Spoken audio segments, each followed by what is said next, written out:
That is right. It is right. It's OS the Obsessive Sneaker Disorder episode 359 in this. Yes, it is OS the Obsessive Sneaker Disorder. This is the happy 8th anniversary episode. Thank you for tuning in as you do each and every Wednesday night. My name is D Wells, along with the Sole Doctors and Disorderlies. Thank you, thank you, thank you. It truly is a celebration, and the party will continue. We got Dr. Ridiculous back in the US of A. Oh, say word. We missed you, we missed you, we missed you, but you're back.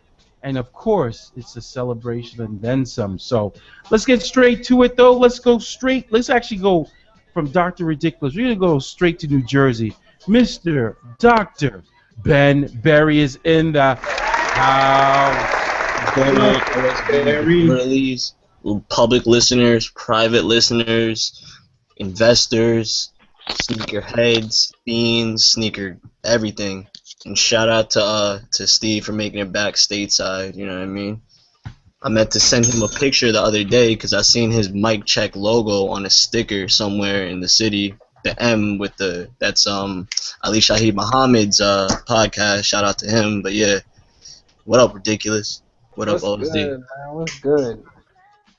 What's it like, man? How you been on a world tour? Literally, you were all Literally. over a world Literally, tour. man. I was out there for a minute. Almost 2 months now. Actually, last time I was actually able to be on was 2 months ago, man. So it's been an adventure. It's been interesting, but good. Glad to be back, battling the jet lag, battling the difference in food and experience. Oh, It's crazy, man. It's crazy. Your boy was living in France for a minute. hey, that's what it's supposed to be. Show off. Exactly. He was walking good, talking good. Yeah. People were like posted. I saw the pictures. Like someone actually hit me up because you were wearing Prestos and tagged me, and they're like, "Yo, can you help me get those?" I had to pull us. Yeah, I was like, "That's not me. That's Dr. Ridiculous. That's Dr. Ridiculous." Ooh. So, yeah, man. Well, welcome back. We definitely missed you. Word up, yo. Welcome back, brother. Thank We you. know it was quite a journey over there, and you are now a personal witness to how deep my connections run. I see. It's true. I actually Soul Doctors ended up hooking him up with somebody else who was competing in the games. Oh Denver. man. Yeah, we ended up being fast friends, man. We ended up hanging out almost the whole time over there. That once the meet started, and then exchanged info, helped him out with a few training tips. So yeah, Nice. that's crazy. That's what's Yeah. up. My reach is international, brother. It's true. Don't coast it. So definitely though, but seriously, before we get started with the show, man, I know that was quite a journey for you, and all the fun and Instagram posts and everything aside, I know that was a really heavy and emotional Yeah. journey for you. Yeah, it was a struggle. Like you said, there was lots of beautiful moments. There was lots of fun, lots of sharing in the Instagram posts and everything. But yeah, you only you and a few other people know how deep the struggle was for me. To basically be the number 1 or 2 triple jumper in the world at my age group, and the injury took that all away from me. And it was a choice I made to continue and see the journey through to the end, no matter what the end result was. It was humbling to know that flukish, bad timing, all of that, but I didn't want that to be the final story. And I could have made the choice to not go, not compete, just heal up.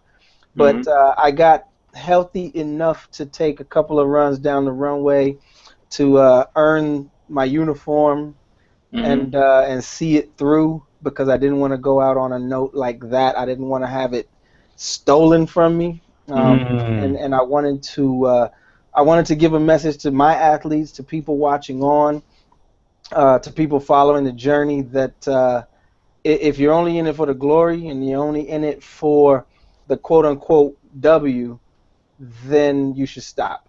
You know, if it doesn't mean enough to you to battle through Pain. pain, humiliation, incomparable, unimaginable odds, then don't do it, because that's the only time you learn. That's the only time you earn, is to go through something tough. And it really got no tougher than that, because I had trained almost 2 years. I had foregone a lot of things and made a lot of sacrifices. And in literally less than 30 seconds, my quad was destroyed and it was all gone. And so the battle to hold on to some sanity and all of that, it was emotional for me, and to do it alone. You know, once my wife came back to the States, I was in Lyon, France, by myself. You know, fending for myself, making friends, making connections, and basically starting from Living that scratch. life, Daisy. Yeah, started from scratch, starting from zero. So trying to rehab, heal, sleep, eat, find a routine in a foreign country, it was necessary. It was a journey. I definitely came back home different. Mm. Word up. Salute, Well, salute. welcome you back, of course, with open arms, and that also segues us to something that I don't know if you wanted to talk about yet, but I'm putting it out there anyway, Let's get into it. because through the pain comes the glory of something that I'm pushing ridiculous to stay on and make a regular presence with in sneakers and sports, and that is the Stride and Stance digital and social media magazine. Absolutely. He's already Yes. got content popping. He's got the Instagram page up. You know, Yep. he Yep. might do a little Tumblr something or something in addition Yeah. to.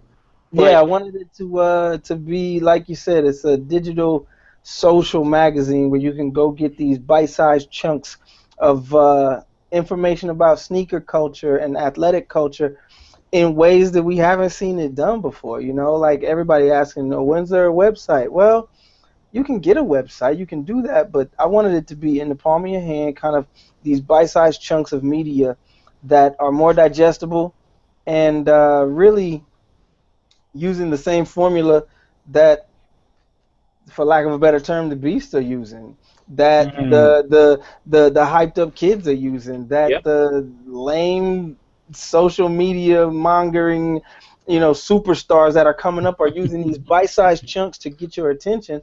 So yep, instead of talking over your head, I'll just give you bite-sized chunks of this doctoral information. we'll just give you your Mm. free Chick-fil-A sandwich right here. Exactly. Exactly.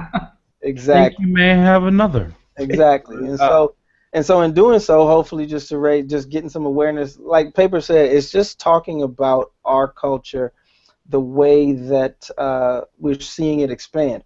We've seen it before. We saw it before I left.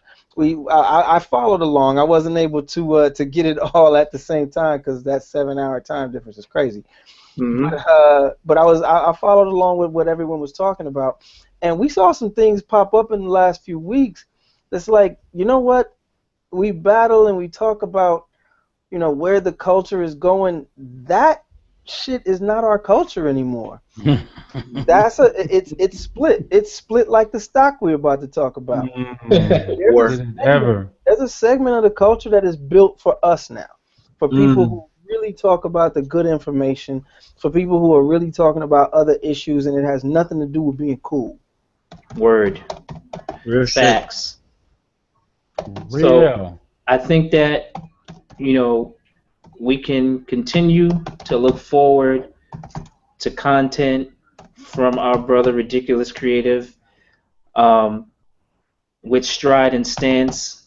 Powerful name, by the way. Powerful name. Appreciate it, sir. Appreciate it. Such a powerful name. Appreciate it. It literally means what it says. An athlete has a stride, and if you styling, you and your b-boy stance. So that's what it means. So I'm going to put up a screenshot for the viewers so they can see exactly how it gets down.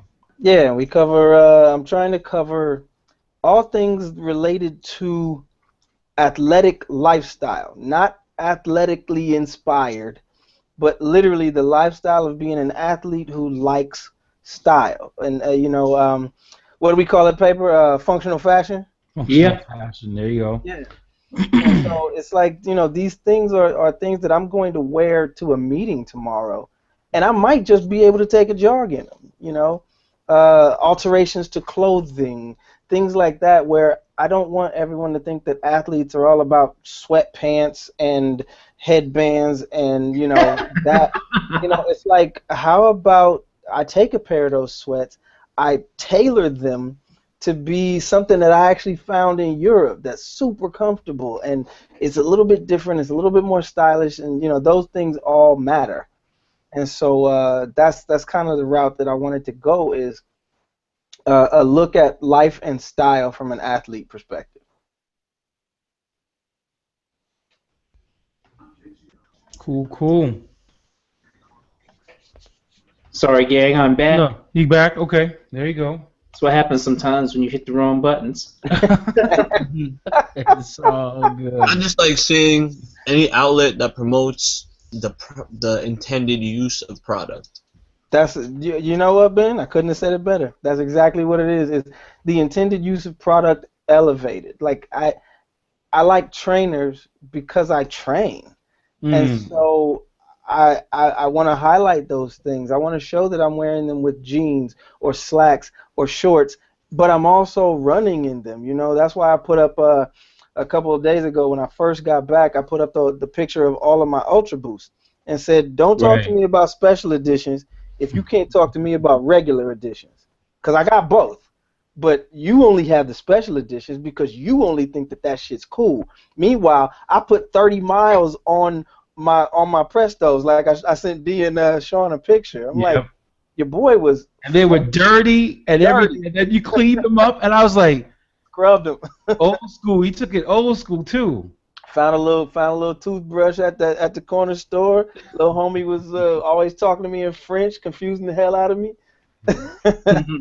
But that's the thing, is like, I was still styling in those limited edition quick strikes, and I literally climbed a damn mountain in them things, once every other day, putting 30 miles every 2 days on a pair of shoes that most people kept in a box. Your boy was, and they were dirty. Hold on, I'm sorry. And I was like, I'm getting repeats. Sorry. No worries. Okay. But yeah, so that's what Stride and Stance is about, is the functional fashion of the culture that we have, actually putting it to good use, putting it to intended use, or even in the case that it is just a redo or a re-release, is highlighting what its intended use was and then paying respect to how it's become stylish. Facts, and showcasing stuff that people didn't know about these shoes at that.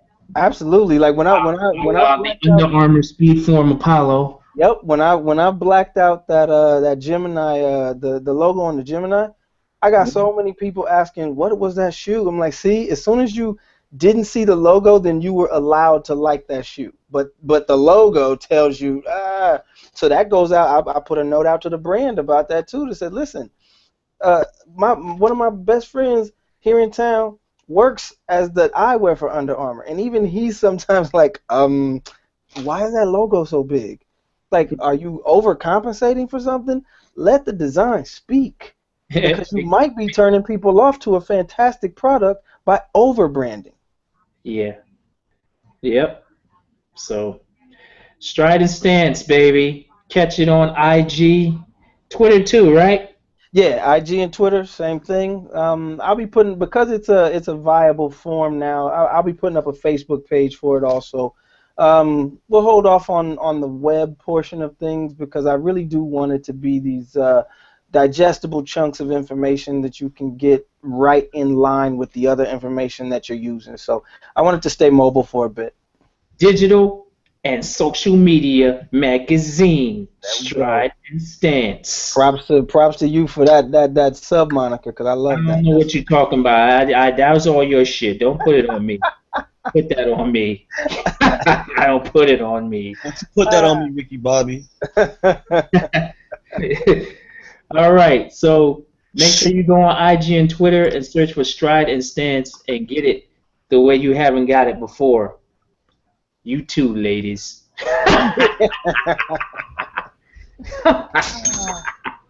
Oh man, we're gonna have some fun for this 8th anniversary Oh show. man, I see green paper, green. Miraculously speaking, yes, Wow, we see green. Now, green is like because of what has been happening with the world economy and trickle over to the U.S. economy, stock market, overall, the main market, the Dow, between last week's show and this week's show, lost 1,600 points. no Crazy.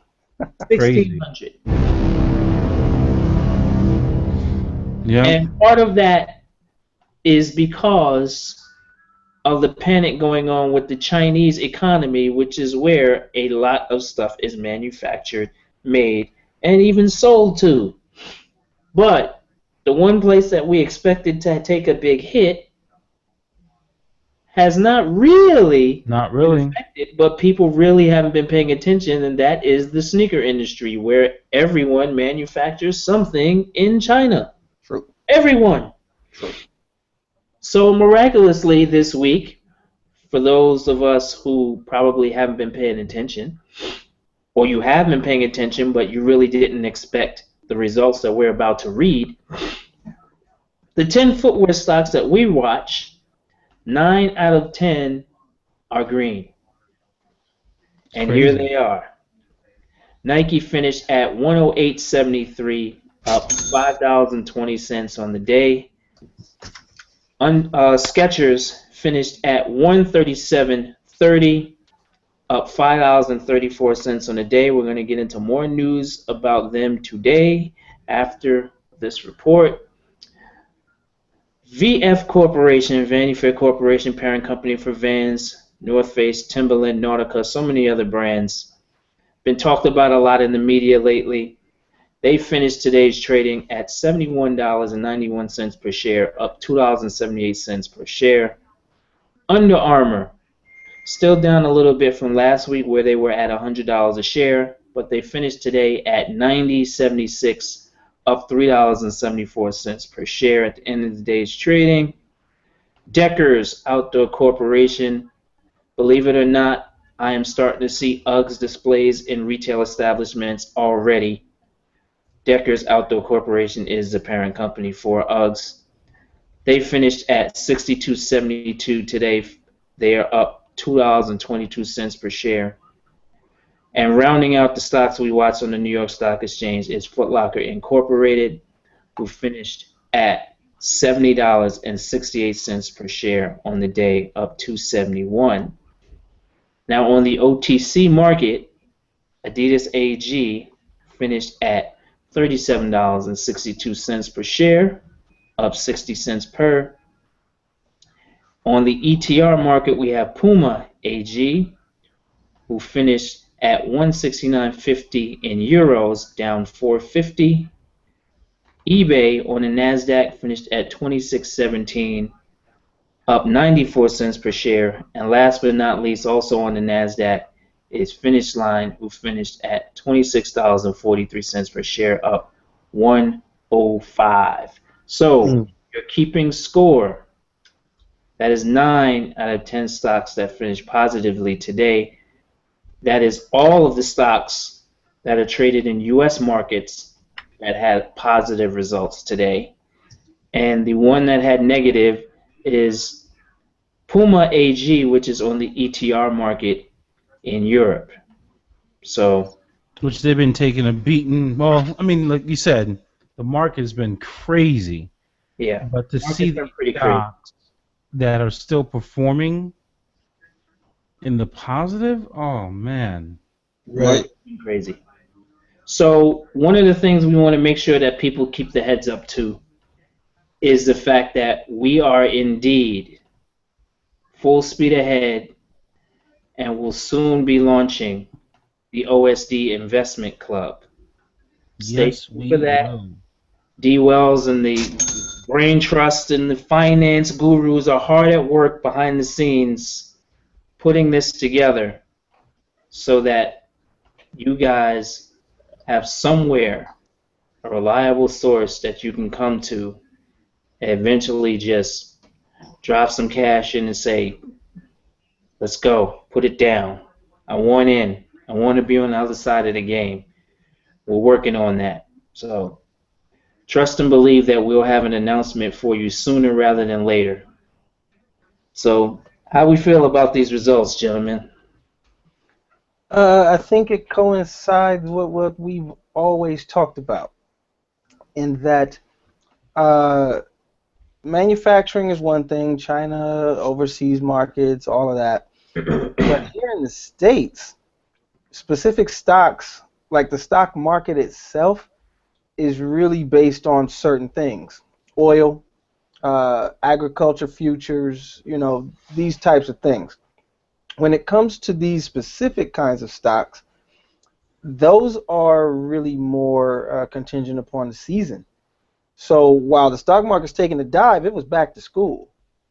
That ain't gonna like we done seen many times with that government check. When refunds roll in, or back to school time, or springtime, or tax refund time, you can count on certain businesses doing quite well, regardless of what the market on the whole is doing. Facts. True. So that's in certain terms that would be called a segment. So this footwear apparel retail segment doesn't react to the market the way the market is reacting, because that is contingent or based upon other things. You're looking at pork futures, the trading of agriculture, corn, wheat, that kind of thing, oil, what's going on politically in other countries at this time. That's a huge chunk of the market. When you're talking about raw materials, when you're talking about retail materials, you can look at it seasonally. So we always knew that back to school was going to keep the stocks for these footwear companies and these apparel companies high, because that's what they're trading up right now. Word up.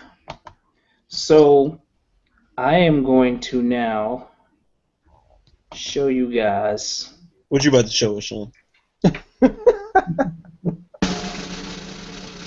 I am now about to talk about Skechers. Money. Just you know what? I wish we had a printing press sound, because that's what it'd sound like right about now. I mean, it's like the money counting machine, but on overdrive. That's what it seems like. Man. No joke. All right, so let me get this up here. So we're talking Crazy. You see full families in Skechers. Grandma. Skechers said its board has approved a 3-for-1 split of the company's stock that will be distributed in the form of a stock dividend. Wow. D. Wells. What exactly does that mean? Tell him, D. Wells. Dividends, money, Skrilla, cash, more stock. At the end of the day, they're basically saying 3-for-1 split. I don't know when the official. That's the thing that I haven't been able to kind of decipher. And if anyone does see an official date, what's the lockdown date? Mm-hmm. Because right now, just like you reported, paper about what they traded at today, they have to put in basically 48 hours in advance. They've got to go and say the stock is going to split based upon this dollar amount on this day, and then 48 hours after that, then it will split. Well, I have that answer for you, brother. You do? Okay. That's so it says here, the split of the company's Class A and Class B shares is subject to stockholder approval.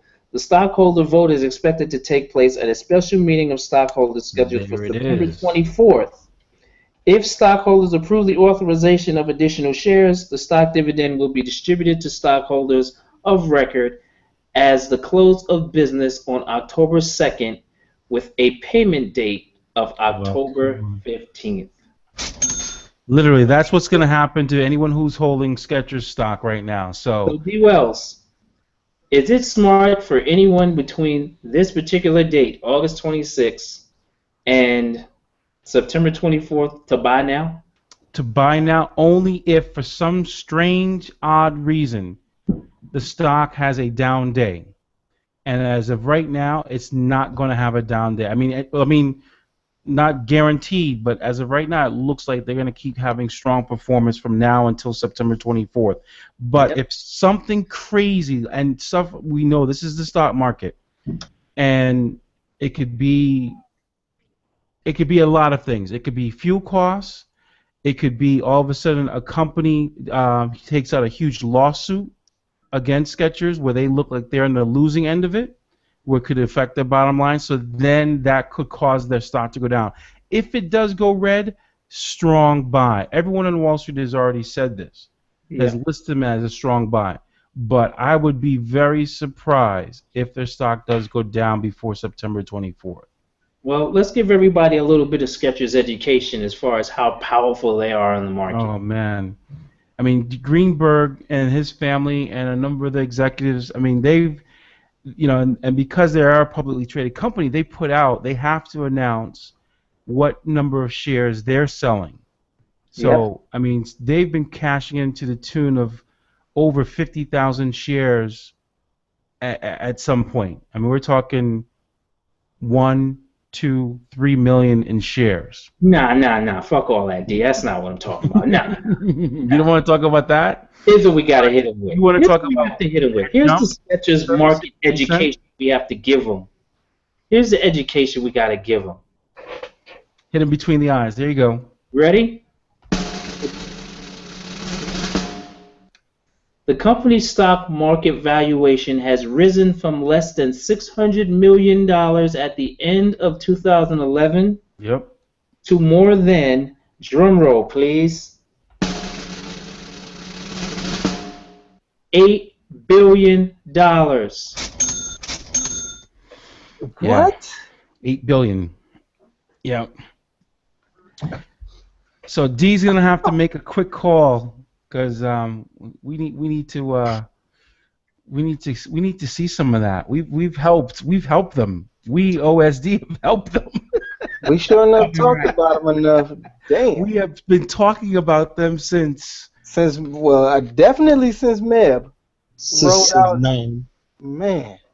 I really started thinking. I think we started talking about them beginning of this year.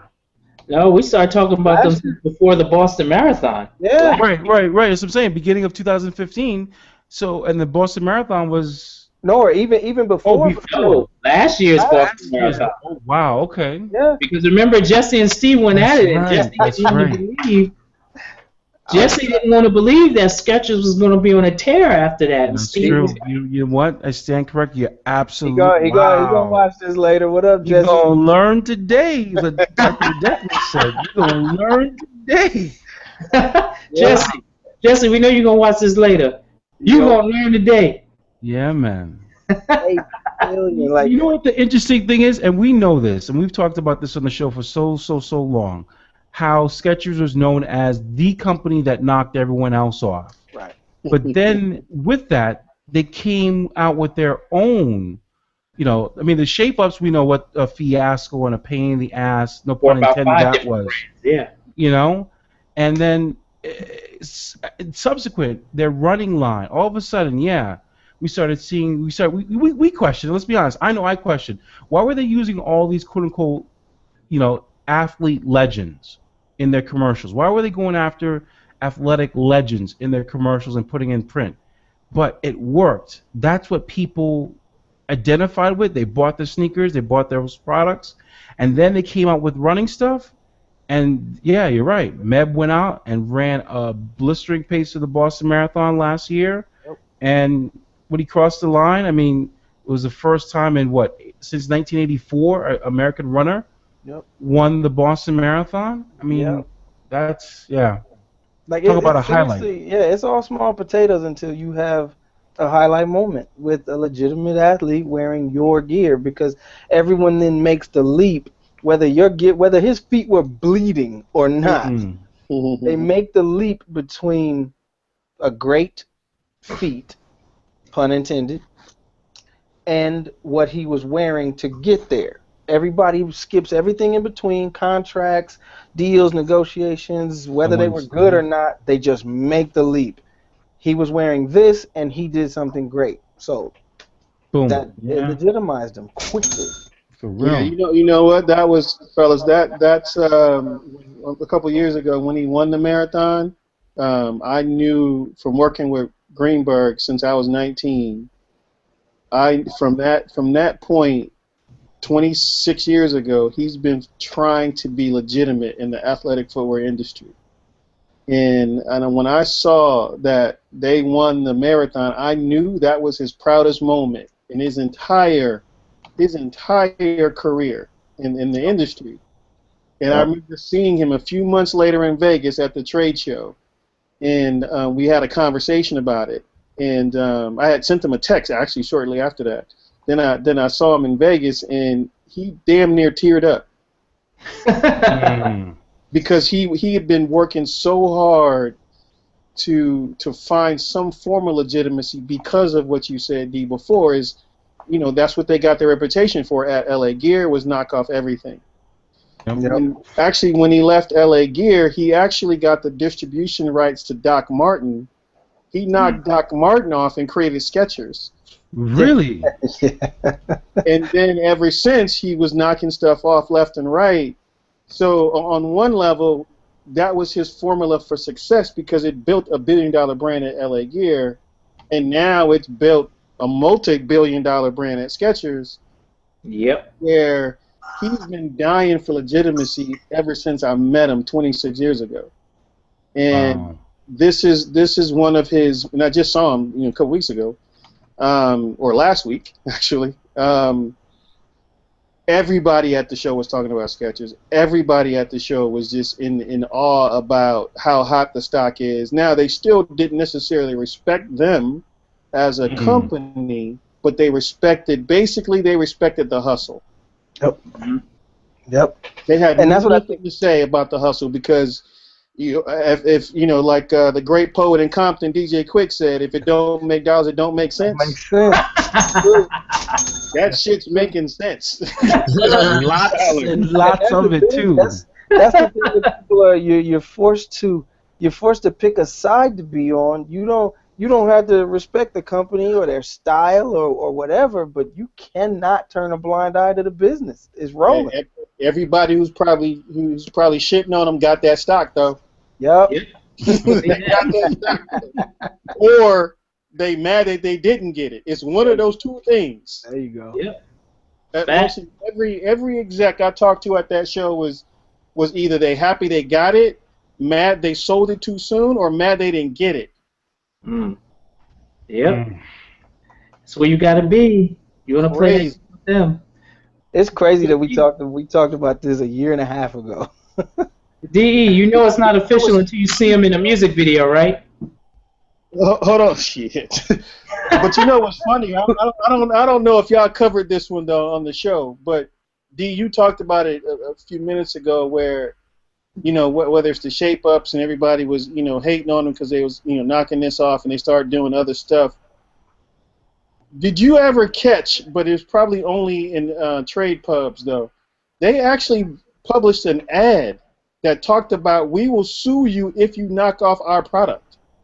No. Yeah, I saw it. Yes. It was hilarious. Yeah. I also thought it was a joke. But there was a legal ad in the back of Footwear News, multiple issues, Goodness. saying, cease and desist, we will sue you if you copy our I forgot what technology it was. I saw it. But that was hilarious. Well, they done got the big draws then. I believe it was in relation to their memory foam shoes. Probably. That's hilarious. And by the way, the whole like old celebrity ad, he'd been doing that since LA Gear, man. Yep. He picked up Joe Montana back in the day. I was gonna say, but they seem to like all of a sudden the past 2 years really ramp it up though, like really purpose. Like Sugar Ray Leonard, to me, Yep. that was a big move because he's so respected in the boxing world. I mean, old and young, right? So, but check No. this out. This is the part that makes it funnier to me though, is they basically came out with two big shoes and called them Relax Fit. Mm-mm. That's crazy. So it's like, I mean, it's like, That's I had to let that sink in. I had to let that shit sink in. Relax Fit is, dude. Wow. I had to let that shit sink in for a minute. For real. That shit is genius though. It is. Yeah, the shoes are big, so they call them Relax Fit. Wow. But that's what they put in the ads though. They put Pete in the Relax Fit. They put Joe in the Relax Fit. Because Yep. everybody their age can't find shoes that fit because their feet got bigger. Right. Right. Yep. Right. It's true. That's marketing genius, man. It is good. Oh man! So we gotta continue to watch Skechers on their rise as already the #2 footwear company in America. We Who forgot posted them. that picture today on Instagram, man, with old boy fanning out the money wearing some Skechers? Yeah, that was one of our followers. I'm gonna find that picture and show Dwayne. He gotta see that. You gotta see that. I'm gonna find that behind the scenes while you guys talk. It was Slam X Hype that had it. Man. Yeah, I'm gonna find it and put it up. Hold on. But that's hilarious. timely conversation considering we have a former Jordan Brand employee on with us.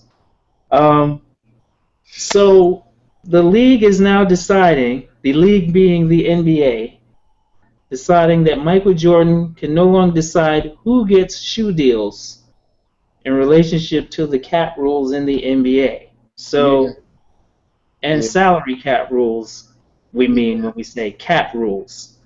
So, how do we feel about this? Man, it's been coming for a while, dude. I feel like that. That's funny. He found it. Man. So the NBA actually been on Mike for a minute. So there's a couple things y'all probably don't know. When he bought the Bobcats, that's when it first started. So he had to no longer be a part of the Jordan Brand Classic. Really? He couldn't talk to the guys. Now he has to sit in the stands. He can't have any interaction with the players anymore, which is a huge miss for the athletes. Okay. right. Because they can't have one-on-one time with Mike. But one of the name change, they were going to rename the Bobcats the Flight, Wow. and the NBA Charlotte said no. The NBA said no. Because And they felt it was too close to the Jordan brand, Exactly. and they said no to that. And was this is a David Stern move prior to him leaving, I take it? Most definitely. Okay. Most definitely. Yeah, that's a gem. So they started slowly taking stuff away from Mike, because he became an owner, which I understand it because it gives him an unfair advantage. Right. But actually, this is actually timely news considering the NBA just fined the Clippers $250 for the DeAndre Jordan situation. Yep. Yeah. And that was not because of the negotiation; it was because of a third-party endorsement opportunity. Right. Yes, I read that today. Right. Yep. That was a third-person situation that wasn't a part of his NBA contract. Wow. Yeah. Yep. And that's something that they allowed. The Clippers were desperate to keep him, so that's something that they allowed to be thrown in to sweeten the pot. But I can tell you, personally speaking, without saying why I know personally speaking, this type of thing has been thrown around for a minute now, and it started at the crazy free agency year with LeBron James leaving Cleveland to go to Miami. This isn't the first that this happened. Dude, And there were people. What do you say? I am sure it's happened in the history of the NBA several times, just no one's talked about it. No, totally. But in the high-profile era where everybody's paying attention to how much money these athletes are getting for shoe deals, in this particular era, this is not the first time that it's been going down like this. I mean, there were representatives of all kinds being thrown at LeBron James to try and get him to New York. Yeah. And that was just like a circus year. Like that would have been the year if they wanted to come after somebody and lay the hammer down that they should have did it. But they come down on LeBron. He's the face of the league. Well, I mean other teams. Him and Steph Curry's little daughter. So, I mean, I personally feel like it's a little bit. I feel like it's a little bit unfair. Yeah, a little off the books. Exactly. That's why. That's all it is. Yeah, it's a little off the books. But yeah, I feel it's unfair. I'm not shocked that this happened at all, dude, because it's totally a negotiating chip. Say that again, D. I'm sorry. I'm not surprised at this Jordan thing because it's a total negotiating chip. But is it really? It's the NBA version of come to Oregon and get lots of sweet Nikes. Yeah, That's it is. exactly what it is, bro. Yeah. Yeah, but at the end of the day, I mean, how many professional players are really coming to Charlotte for a Jordan deal? Trust me, you will be surprised. I was just gonna say, would the number shock us? Like people willing to kind of give their left, leg and then some, the firstborn, just to make a deal. Especially imagine you 6th, 7th, 8th, 9th man on the bench, and to sweeten the deal, you basically get a shoe contract with it. You do it, bro. A couple years ago, J.R. Smith bet like $2,000 that he could play a half in some Fusion 9s. In Fusion 9s.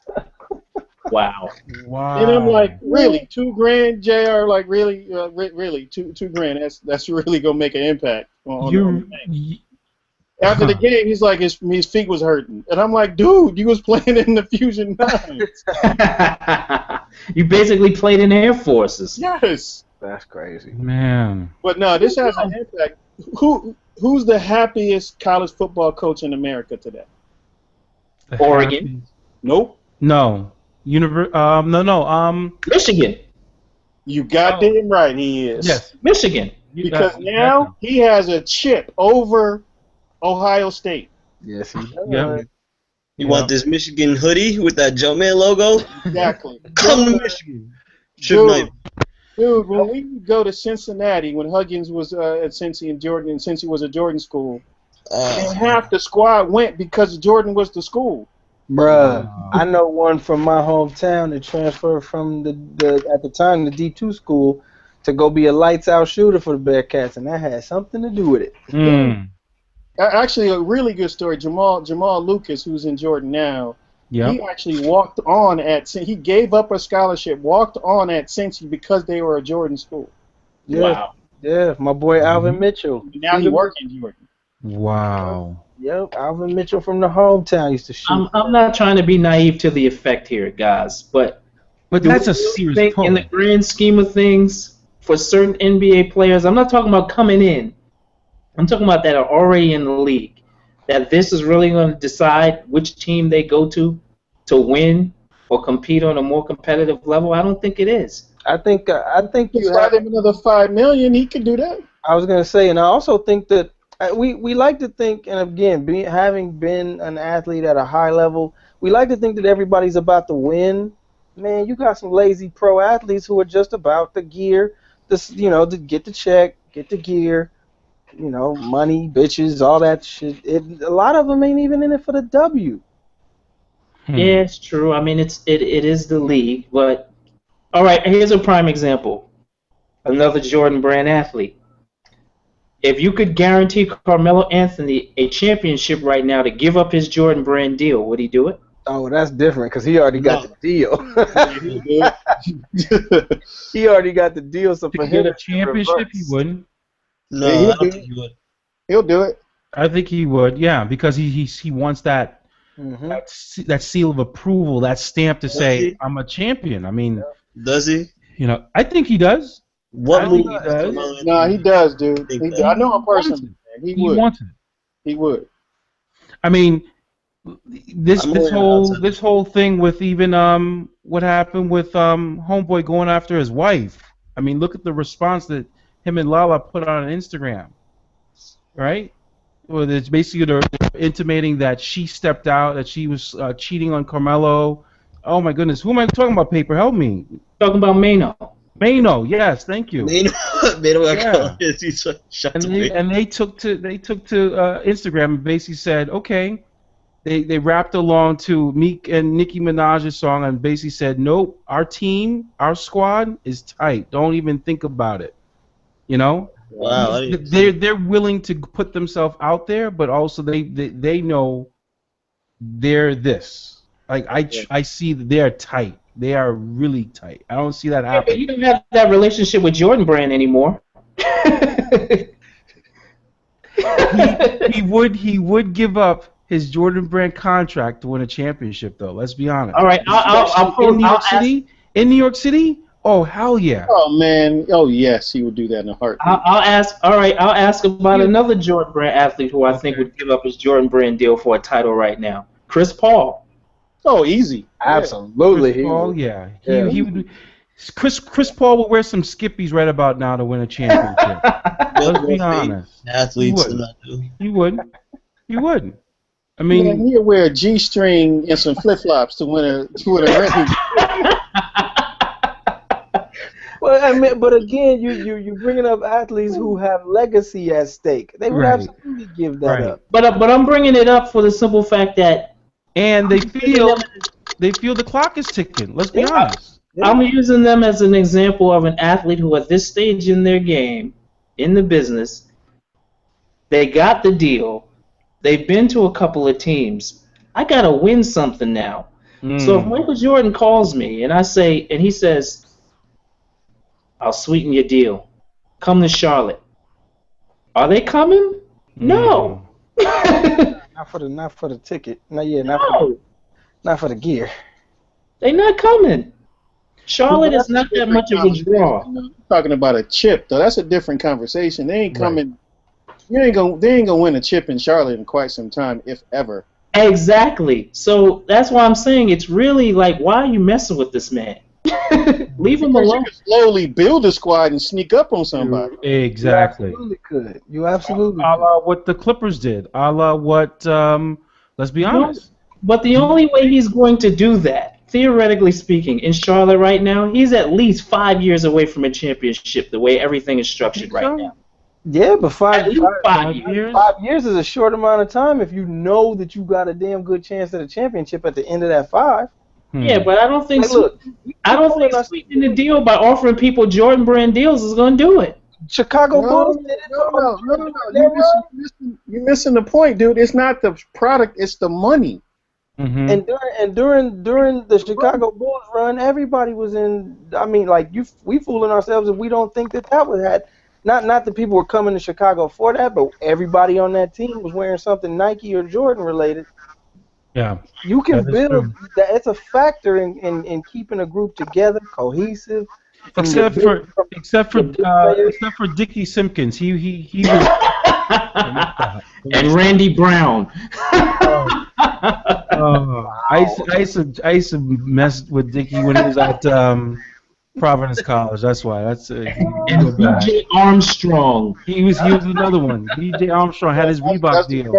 That's the first time Dickie Simpkins had been mentioned since he played in Chicago. Exactly.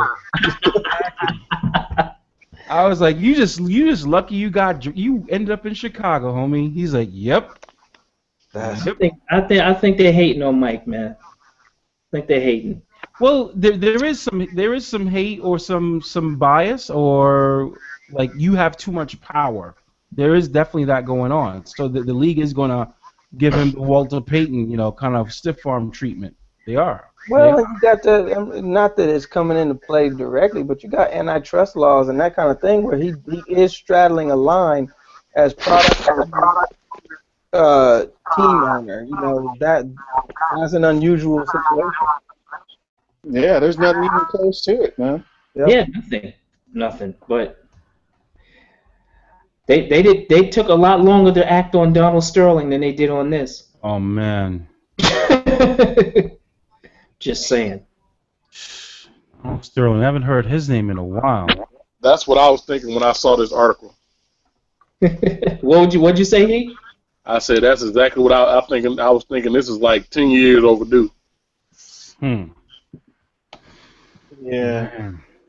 Donald Sterling. how do you think he's hating, Pape? I mean, the league is hating on him. I think this is just. I mean, say what you want, but the bottom line is he's too how can I put it? Influential? Attached. Yeah, he's too influential. Exactly. That's the best way to put it. Is that his fault? No, I mean, it's not. Yes his and no. fault. Yes and no. I mean, When you buy into an NBA team, you got to know that there's going to be a line that you're going to straddle between product and the profession. You know. exactly. Michael Jordan was the most influential player in the NBA long before he signed on to Charlotte. Right. And they said nothing. Yeah, but that's why I say this is like 10, maybe even 15 years overdue. It's a whole different conversation when you smoking cigars in the owner's box. Yeah, but you know what? He was an executive for the Wizards. How many years ago was that? And nobody said anything. But that's my point. This is way overdue. Yeah. The Wizards don't count.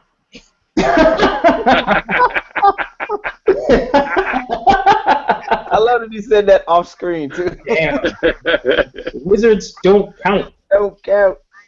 Oh But man. even then, it was an unusual situation of being unretired twice, player coach, moving to ownership. Like he was straddling a whole bunch of fences. But you know what's funny? What's funny, ridiculous? I don't think he started off thinking, you know what, I can get players because of my brand, and I'm about to be an executive. I don't think it started off like that, but I think it damn sure dawned on him shortly after. Oh, I think it did. Yeah, Leo, yeah. I think, Leo, two words. Kwame Brown. I think at some point it was close that's the after. point, though. I think Kwame Brown is a prime example. I think it was like when he did it. I think it was always in his plan to be an executive, and then eventually an owner. But I think it was that was one of the worst gambles. Let's be honest. It was a big gamble, but I think I don't think it was something that he thought about when he was doing it. I think this was already planned. I think he was already thinking this when, you know how you make your 5 or 10 year plan. I think he was already thinking, this is what I want to do when I finish playing. And then I think once it happened, I think shortly after, like right afterwards, it was like, you know what? Bruh. I can get these motherfuckers to come. I can get these players to come and play for me. I think that shit happened when you took the swoosh off of the Jordan. At that point, I think he knew he had a monster, and his 10-year plan had something to do with all of this. That Wizards run, I didn't understand it. I didn't understand why he was trying to go after being an owner of the Washington Wizards. I just didn't see it. But that was his first, kind of getting his foot in the door. I understand that piece, but the Wizards, he'd have been better off. I don't think it was so much the Wizards. I mean, I don't think it was so much the Wizards as it was a team. I think he was just trying to get a team. A team? That's exactly what it was, actually. Yeah, I think he was just trying to get a team. He didn't give a damn what team it was. And the Wizards was interesting because you're right, man. It was just a team, and Abe Poland, I think is his name. He offered him a pretty sweet deal, and then he fired him. Right. Exactly. Which is crazy. So what was crazy about that, though? Huh? Go ahead. I'm sorry. Go ahead. So what was crazy about that? We were all in the office like devastated, like we just got fired. Like, how do you fire Michael Jordan from anything?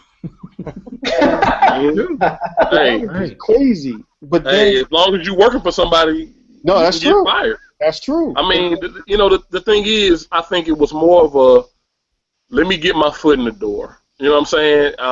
They gonna give me this sweet deal. I don't think he cared if it was the Seattle SuperSonics, if it was the Golden State Warriors. He didn't give a damn who it was, or how bad they were, how good they were.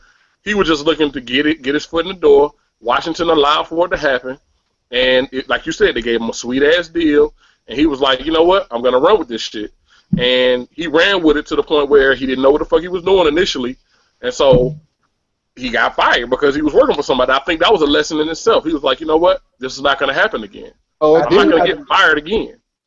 I think he is probably the majority owner of any franchise, probably next to Cuban.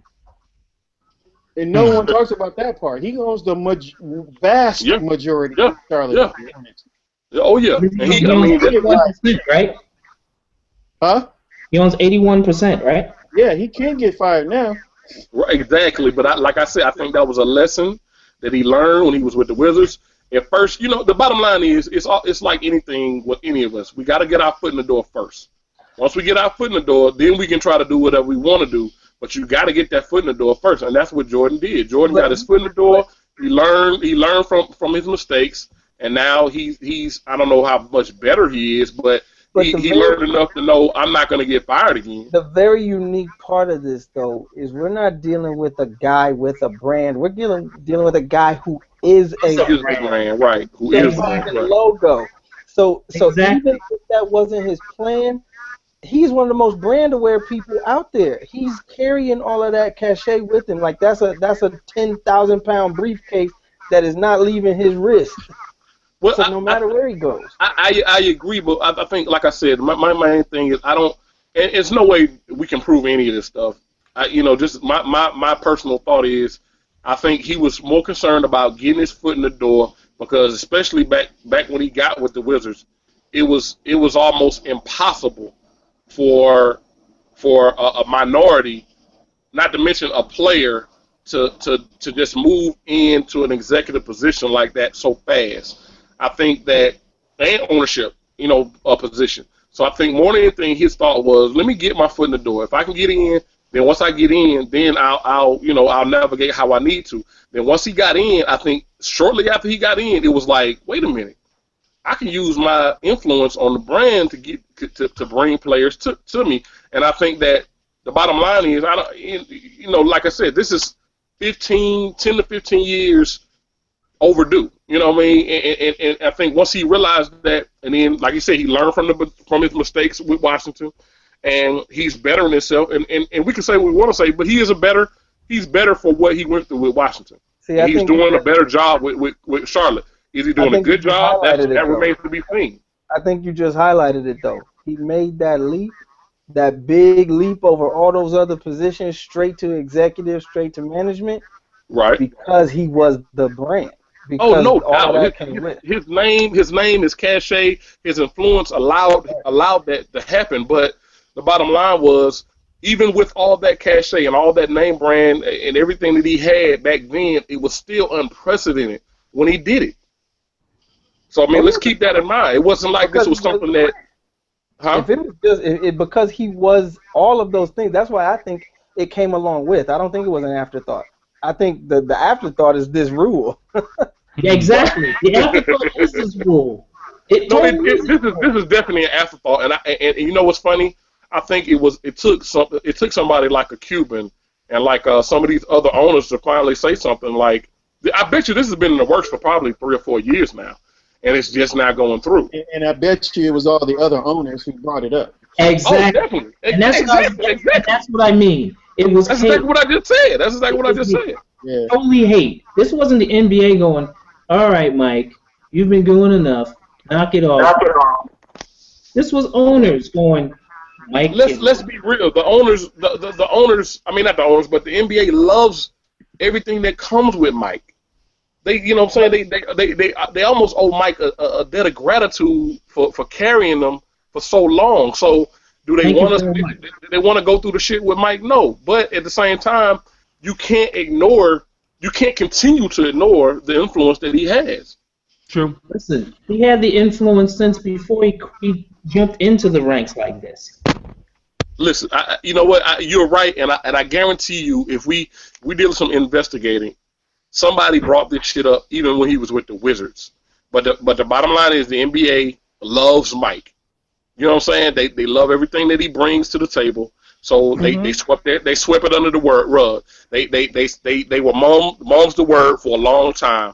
And then after a while you get enough people to say something, over the years, and then I guarantee you, like I said, this has probably been in the works for 3 to 4, probably 5 years.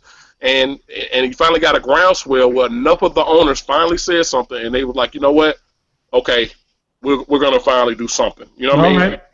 That's exactly what I believe happened. Well, we're gonna keep our we're gonna keep our eyes on this particular topic of paper. I want to make sure we cover this one because this is This when is the favorite topic right here. this is where like Kanye West says he jumped over the Jordan, or people are jumping out windows to buy sneakers. This is taking it to a whole another level. This is the main favorite topic right here. The reasons he shared earlier. Yeah, this is when smart business ain't always good business. Yeah, for real. So we gotta definitely talk about this tonight. All I right, want to make sure everyone get an opportunity to weigh in on this one. Get your popcorn. All right.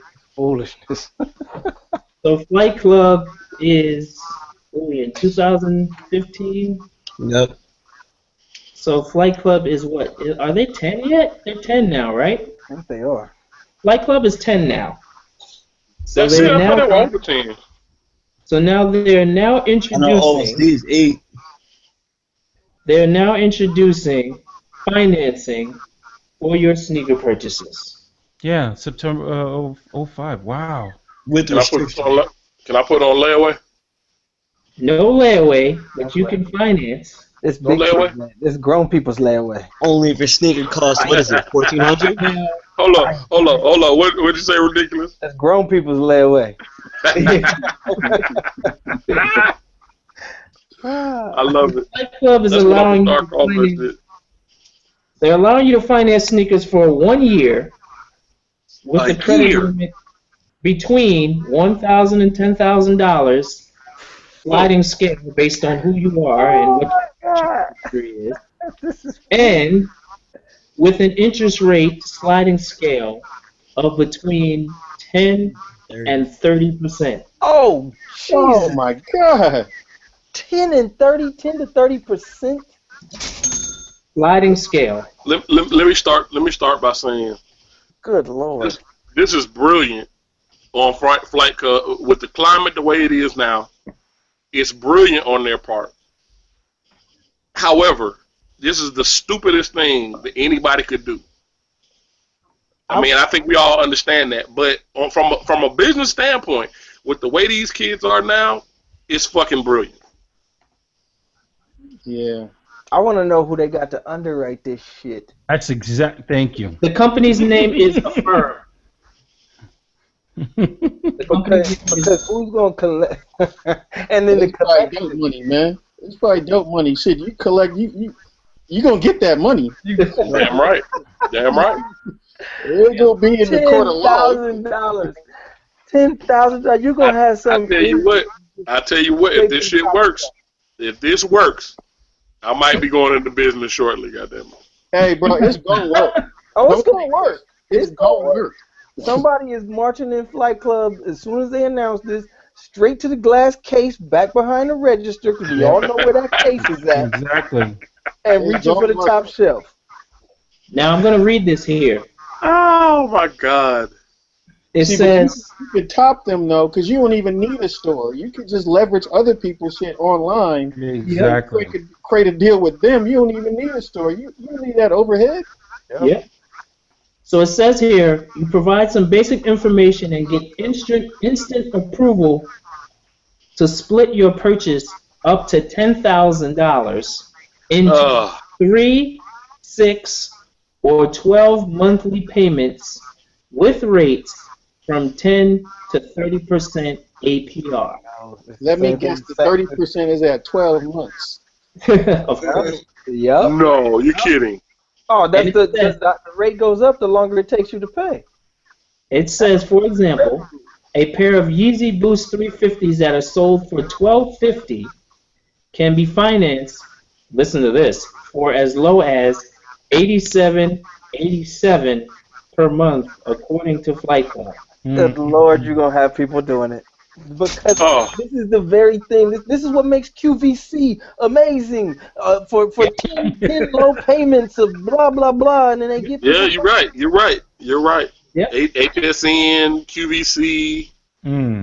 They about to I remember when I first got my first apartment, and I fucked around and did that HSN shit, and I was like, I think I got a big screen TV that was like regular price, like $800. I ended up paying like $2,200, and I was like, Got What was I thinking? Like, what the fuck was I thinking about? Like, I could have saved this bread and did this and been free and clear within 3 months. You was thinking about the games you was gonna watch on it. You wasn't You thinking. know what? And that's exactly what it was. My dumb ass was in college with the direct TV package. It's a wonder why I didn't graduate. You was like refund check. Shit. Flight Club is actually late to the dance on this. Really? Yeah, they are.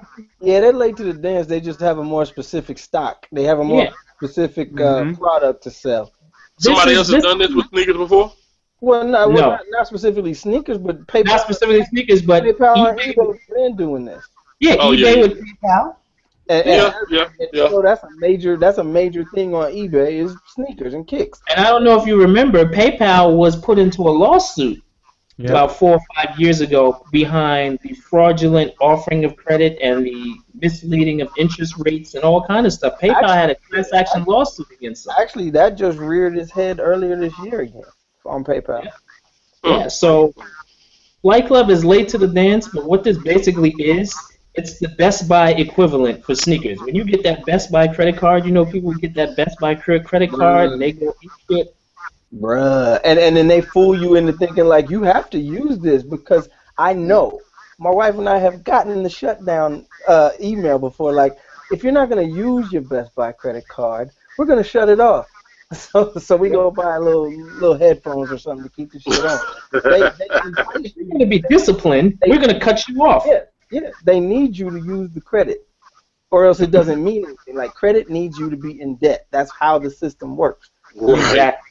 If you're not in debt, it's not Best credit. Buy makes more money from insurance than the shit they sell in their stores, right?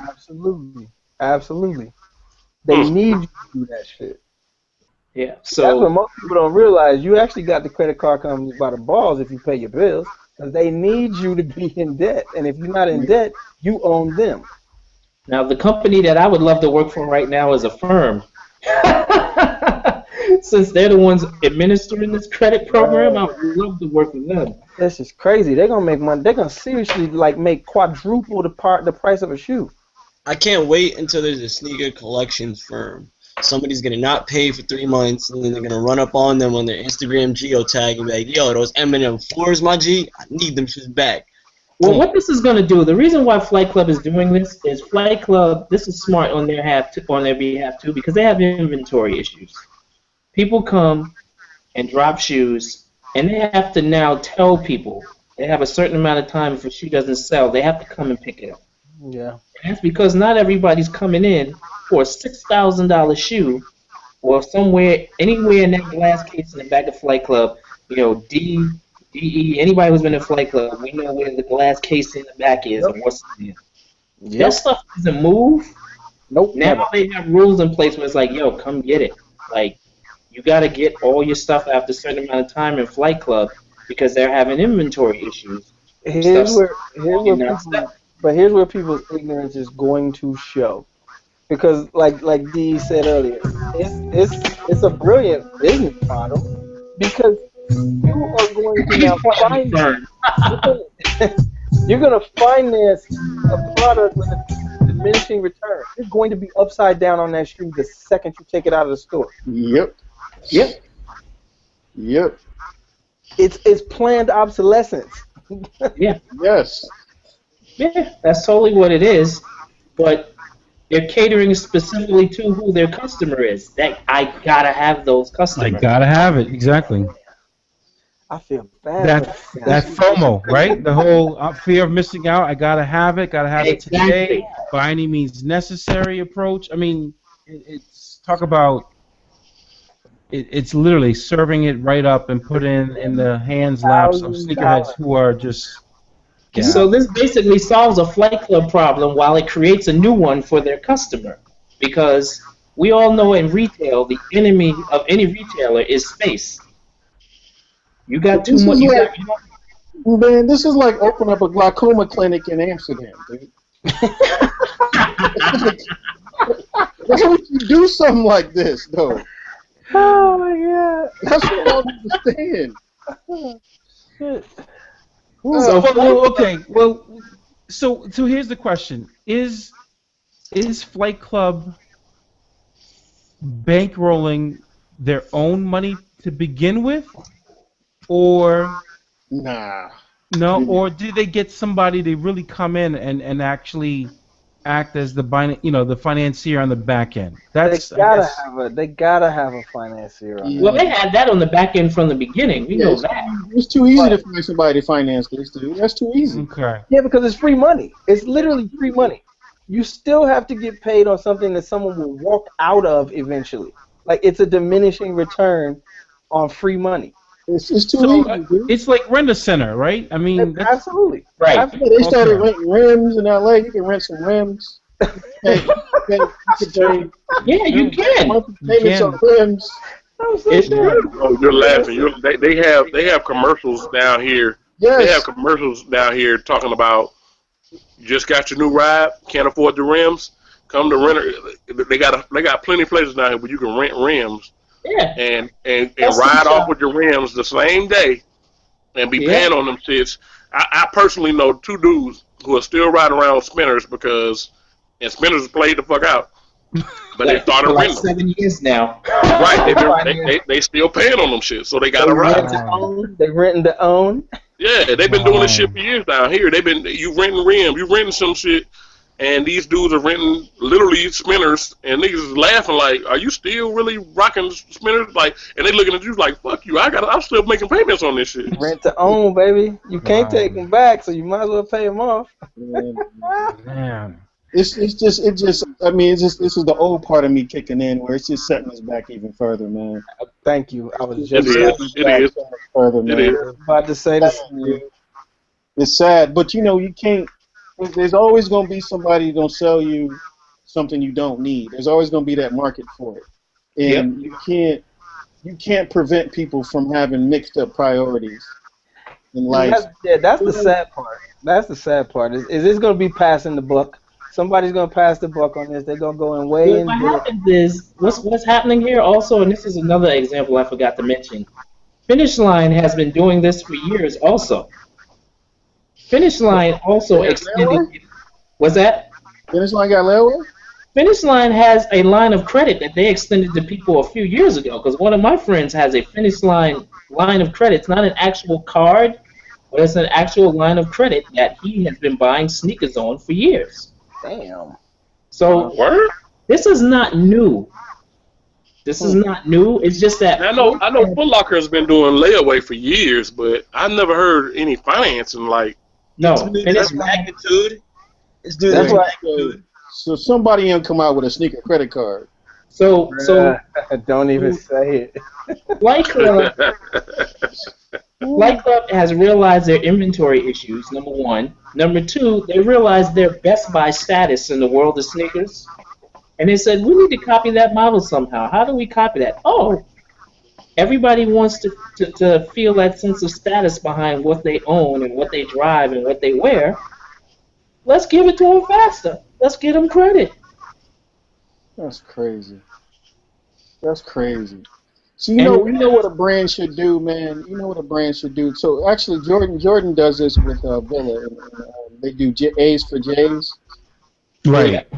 Straight A's, you get J's. I don't know which J's you get, but you get some J's. Team Jordans. Where some brand that's not doing well should take advantage of this marketing opportunity to actually. I was joking about the sneaker food stamps, but the idea though. Yo. But if you actually give kids actually some kind of a credit coupon of some kind for doing good in school, and then they can take that to a store, Yeah. cash that in based off of merit, you will see grades increase. Yeah.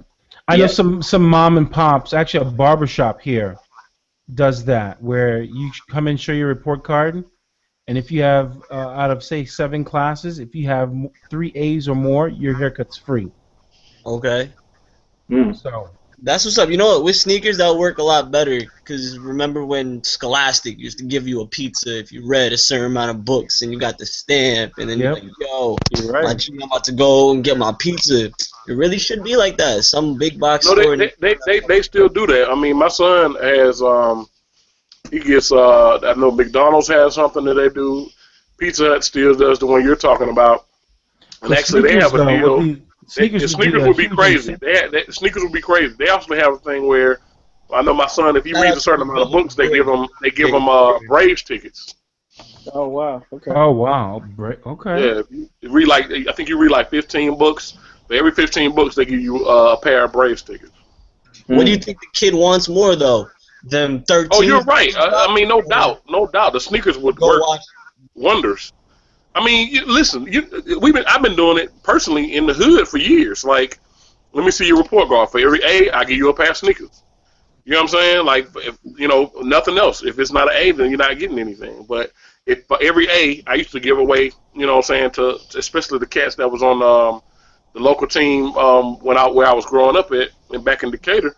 When I was getting out of hand with all my sneakers, for every A, everybody made.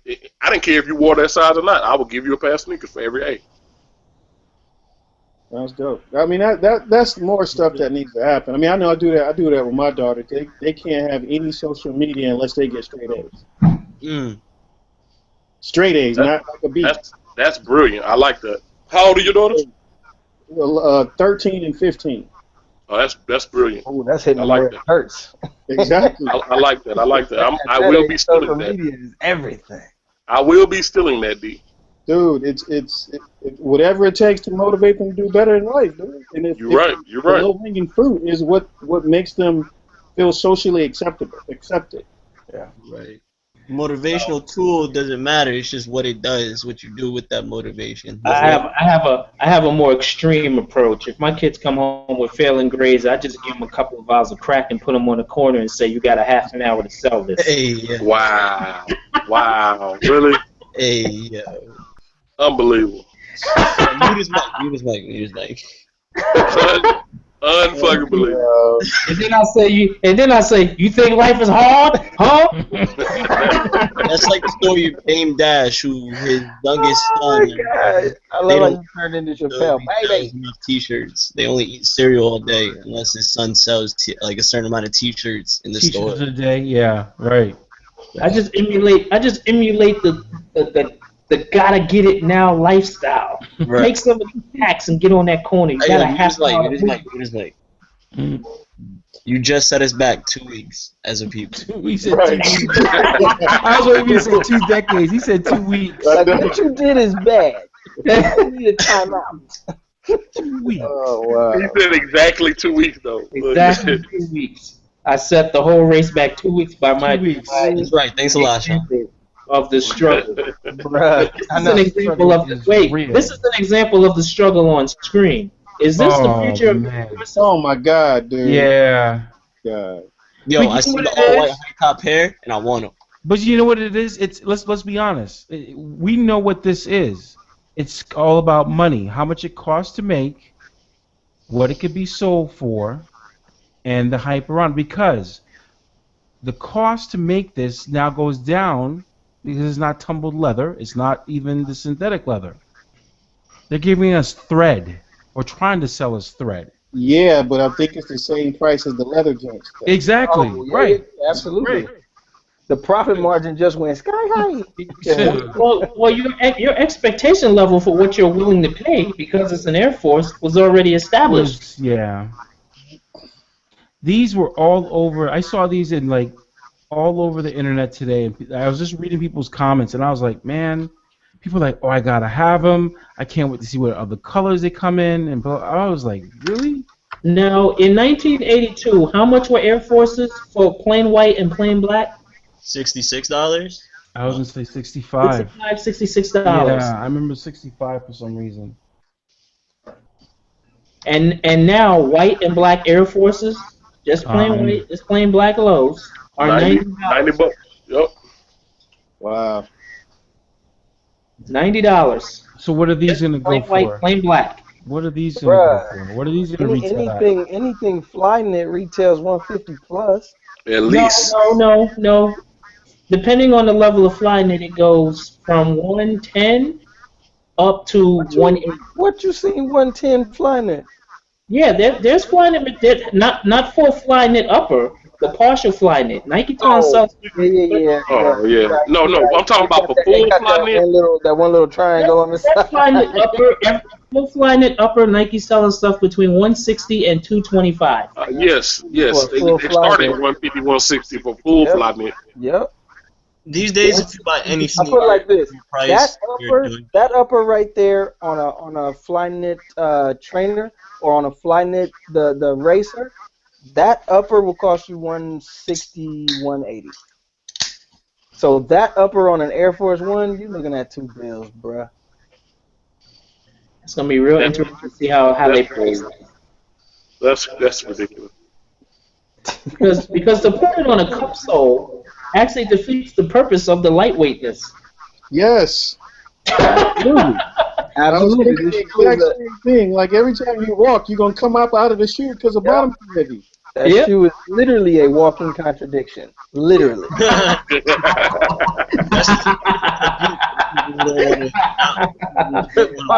Pun fully intended. Oh man. A walking contradiction. No, you know what? He hit the nail right on the head. That's exactly what it is. So Totally. I want to see somebody try and play in these. And you think J.R. Smith would do it? He might. he damn sure try. He tried though. You give him $3,000, he'll do it. Nate Robinson may try it, or two Gats may. Oh my god. Gats? Yeah, two Gats would do it. But two Gats is playing for ball up. Nobody would probably That's true. No one would see it right now. unless you right in the Coliseum with them. Gilbert Arenas. What man? I wish I ball love up to call it two guys. I do. Two gets. Ball up should be televised. I wish they They could. should. It was during the summer. Yeah, I think ESPN does it. Yeah, they did. They have a deal on Fox Sports. And you know Fox what? Sports, Nobody still okay. watched it. They gave away $500,000 and nobody watched it. Wow. Who, Ball Up did? Yeah, for during the summer they had an 8-week. They had a tournament during the summer in cities, and they took the champions. Oh, that's right. Yeah, they did. Are you thinking about the basketball tournament? They gave away $1 million. No, I'm talking about Ball Up. Which was Yeah, on- Ball Up did. Yeah, Ball Up did. Because I was one of the only people in the world to watch some of it. Yeah, you and 8 other people, and I don't know. Yeah, it was only like 7 people that watched it. He said so. And they were 4 of them was at your house watching your big screen TV. That Yeah. I mean, Watching his you know, finance big screen. I'm a basketball junkie, so I mean, what do you want me to say? You know, You're not so good for that It TV, was- are you? I'm one of the only 12 people that actually watch the WNBA. He keeps going up. He's 7 now. It's 12. Oh man. You know what I wish would come back though? I'm not gonna lie, y'all. I was going through the archive of our interviews, and this is one league man. that I wish would come back. DE, if you can find this guy, Mason Gordon, Yep. Slam ball? bring back Slam Ball. Slam ball. They have slam ball leagues in different states. Yeah, I It fuck still with exists? slam ball. Yeah, and the places that have the trampoline, what do they call them? Like the adult bouncy house shits, the Adult bounty. parachute zone or trampoline zone or what jump zone? Sky High. Sky High. Yeah, There's one out here called Defy Gravity. right. They have leagues. Like they're all independent though. Slam Really? ball. Yeah, they have them. There's rules if you go online. Slam ball is dope. So no You TV know, deal? OSD team in New York. Yeah, it's not here in New York. They do. The Sky Zone is what they call. Is where they have one. Yeah, that's what we have down here. We have skies on. Yeah, Sky Zones run them. Where is it in New York? Well, there's one in Poughkeepsie. I know for a fact, but I'd be guessing. But I know that they're all independently run. Wow. Yeah, They need a TV deal badly. yeah. I'm trying to do the flying squirrel dunk. You know what I mean? You with that hair, surely. All right. Oh, this is crazy paper. Yes, sir. Just ask where the Sky Zones are. There are 2 proposed Sky Zones that are just got announced that they're opening in Brooklyn. Whoa. In Brooklyn, of all places to watch. I'll share this for the viewers so they can see. You can see this. Sky Zone, yeah. Sky Zone. 2 announced. Two in Just Brooklyn. Yep. Astoria. Brooklyn is no longer Brooklyn. Well, exactly. That's why I said that on purpose. It should change its Iverson name. Heights. They're about to. Yeah, Bro, I was just back home last weekend, and they already got the construction going on the stadium, and I saw this white lady pushing a baby in Inglewood. Mm. That is not normal. Anybody who's ever been to Inglewood, that's all you had to say. That means it's over. Okay, Right.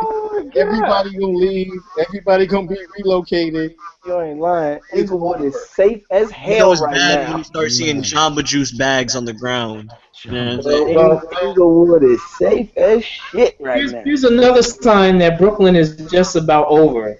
Or New York is the pallbearers are marching on New York. Outside of Madison Square Garden yesterday and today, a particular chain known to the South that is closed on Sundays just gave out 7,000 free chicken That sandwiches. Chick-fil-A.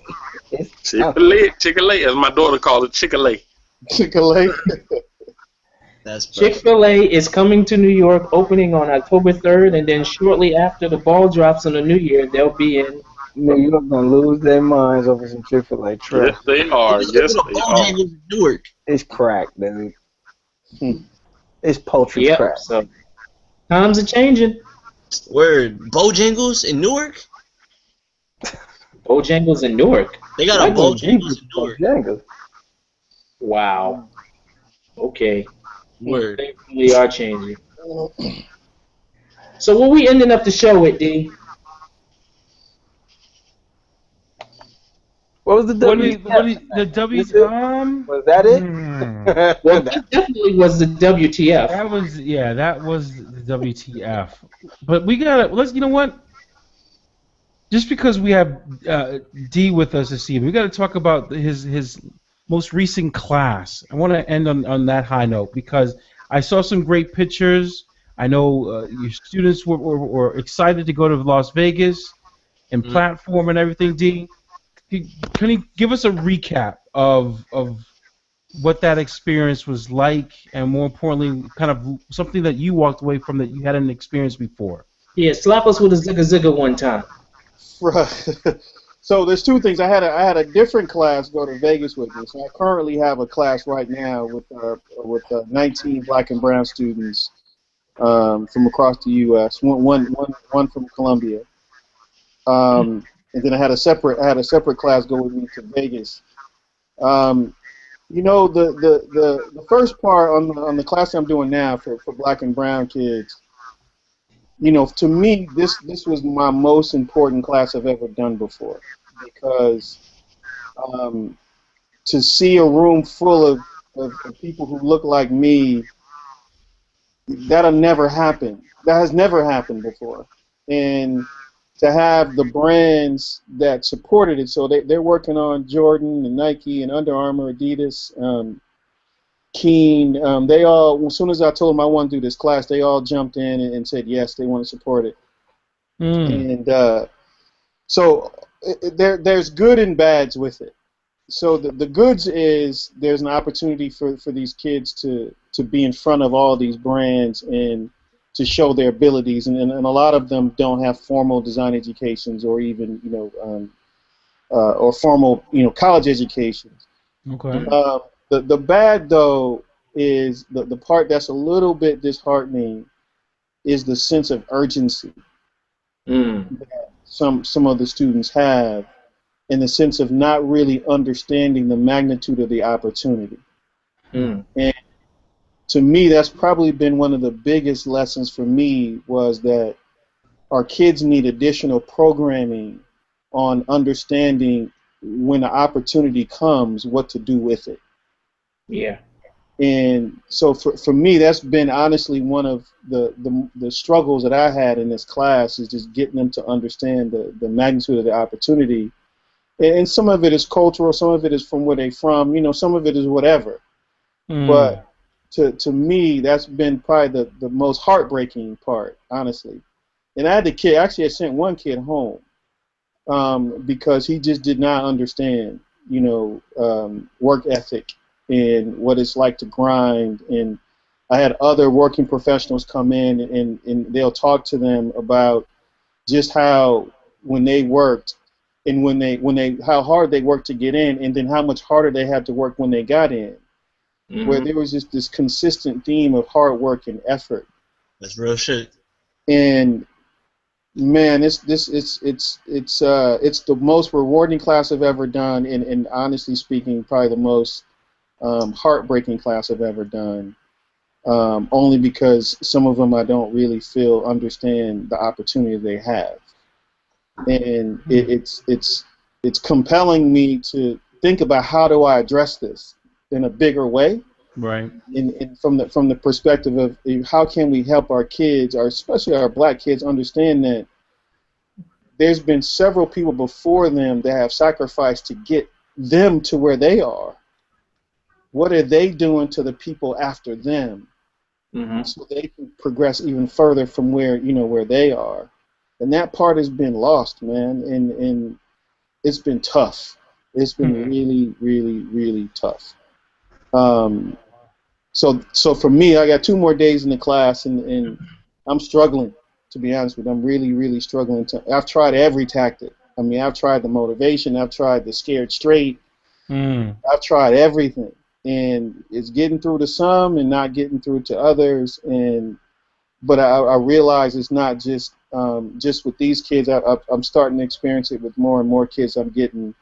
There's a sense of entitlement. There's a sense of I want it quicker, and what's the shortcut? You know, is there an easy way? And ain't no damn easy way. You know, get the easy way out your mouth, because it ain't no easy way.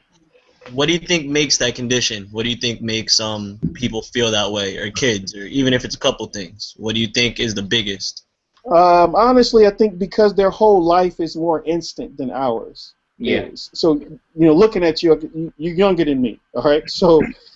Right. So my world wasn't as instant as your world is. So I had to actually, whether I realized what time was, I had to wait for it, because I had the yellow pages, bro.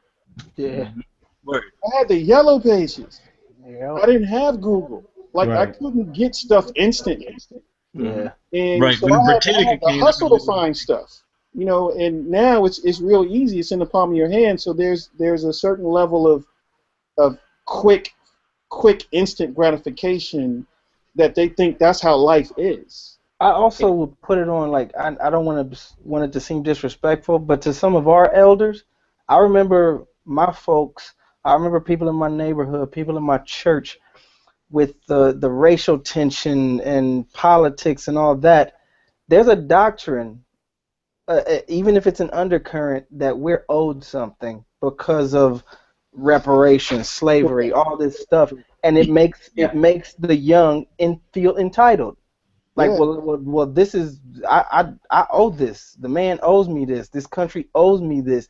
Racism and this and that. They're quoting things that they know nothing about to remain entitled. And I put that on some of our elders, because there was a strong current of that through the 80s and 90s of we've been done so wrong as a people. And that entitlement is like, yeah, you're right. Somebody owes me something. Yeah, it's tough, dude. I mean, so my, like, in the school, dude, I try to teach them a lot of fundamental life lessons of just how to function as a professional. And one of the things that we do, simple stuff, dude. You know, if I don't tolerate people being late, and we got a slight little problem with that, right? So for me in the school, every minute you late, you do 10 push-ups. For every minute you late. And in 6 years, I have never had a class where nobody was ever late once. And on day one, I was like, look, you expected to be late because you black. Let's start school earlier to ensure you don't be late. So you can be the first class that's never late.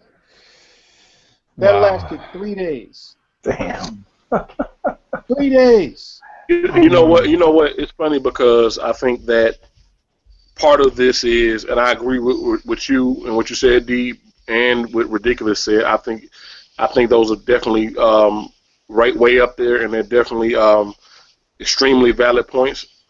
I look at myself, and I think that I think I am the problem. And what I mean by that is my father made me understand how to work, and we didn't have anything. And so I think a lot of us, including myself, I had to look at myself in the mirror because my son is brilliant. I mean, I have a 9-year-old who literally, he doesn't like sports. What he likes to do is he likes to draw the inside of a house, the floor plan of a house, and build the house. This is what he wants to do. It's fun. He's brilliant. However, he's lazy as hell. And the thing is, him, it's me. I tried to give him everything that I didn't have. And there's so many of us who are parents who try to do that, and we don't even realize we're hindering our children. And so I remember growing up, I had to really just look in the mirror and say, man, I was cleaning, I was doing everything by the time I was 7 and 8. My son is 9, and he's just starting to learn how to clean the kitchen.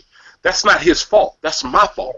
That's true. You see what I'm saying? And the thing is, I think that's the biggest problem is as parents, we are far and away better off than previous generations. And so therefore we're giving our kids way too much when they haven't done anything. And this is the reason why I had to kind of, I just finished doing this and my kids are looking at me crazy. I gave my kids flat screens, both of them. They had their own room, flat screens, their own tablets. We gave them so much Chromecast. Each one, they had all this stuff themselves. I have I gave my 5-year-old daughter and my 9-year-old son all this stuff. And I said, you know what? Enough is enough. Y'all need to learn how to earn this stuff. So I took everything out. I took everything away from them at the beginning of the school year, which was about a month ago with them. And they looked at me crazy. I mean, literally both of them were crying, bawling. And I was like, what are you crying for? Like, you haven't earned it. This is my stuff. It's a condition created, and they don't know any differently. And that's the problem. It's us. I have to look in the mirror. It's my fault. And I'm ashamed of it, but at the same time, it's not too late for me to change it.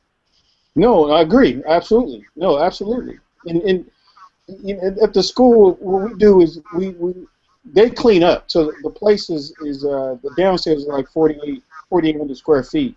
They mess it up. They take turns cleaning it up every day. Right. So some of them have never swept a floor before, bro. Exactly. They have never used a broom before. Yep. Serious, this? Never. Yeah, real talk. They was mopping like Eddie Murphy in Coming to America. He was just dropping the mop, the bucket. We laughing, but that is so true. Like I said, I just taught my son how to sweep last year, and the thing is, I was ashamed, and I was like, why the hell don't you know how to sweep? Well, he doesn't know how to sweep because I never asked him to do it. No, I always do it. I would just say, you know what, don't worry about it. It was quicker for me to do it than to teach him how to do it and be patient. We have to learn patience. Right. No, that's true. Sean, what have you been trying to say? You know what it is for me? And I've been watching, Dwayne, I've been watching you struggle with this since you were at Nike with Future Soul. So this kind of isn't a new problem in regard to, the black and brown folks, right? And one of the things that I think you forgot, and I usually like to have these conversations with you personally as opposed to God knows how many people are watching, but one of the things that, and this is something that Dee and I are experiencing now too with teaching social studies right now, and the amount of students that we have, across countries, just like you. One of the things that we are a victim of what we're offering is the magnitude with which this opportunity represents for them, because before we did it, it didn't exist. So there's no parental training at home for a kid who's being thrust into an opportunity that never existed. Yeah, And that's it.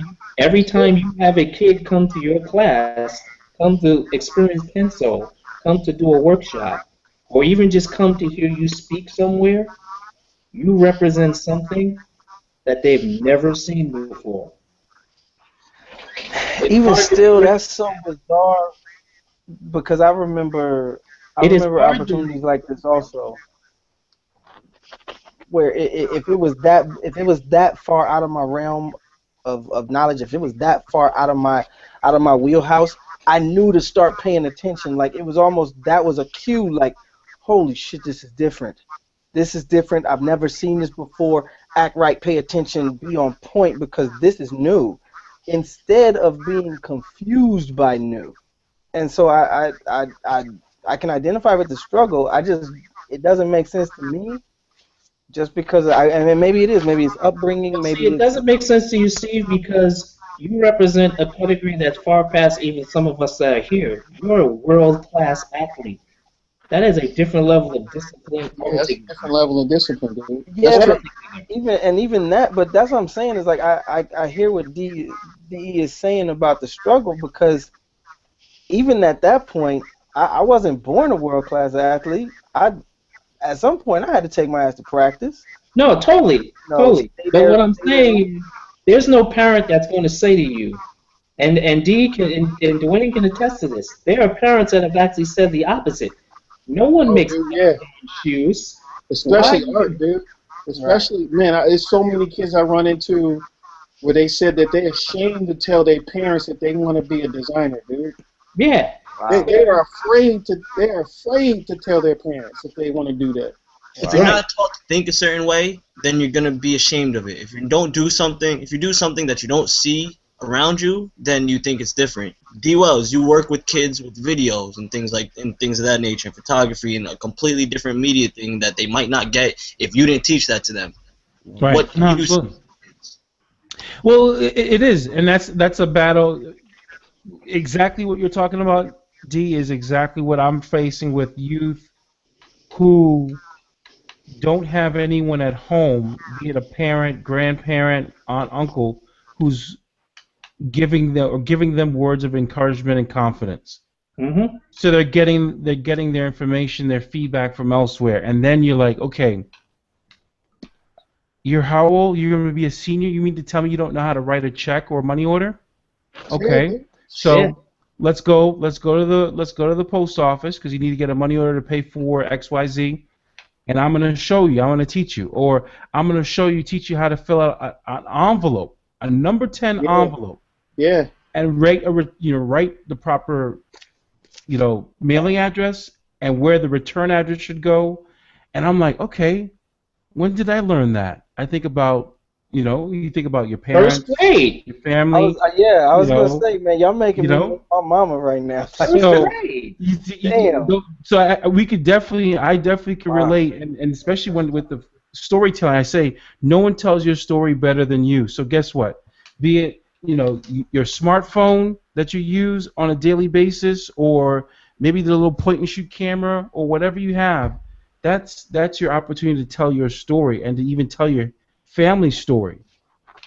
I mean, it goes hand in hand with product development and design and materials and everything. Like so, But if you're doing I'm that listening. unknowingly, Yeah. it can't be nurtured.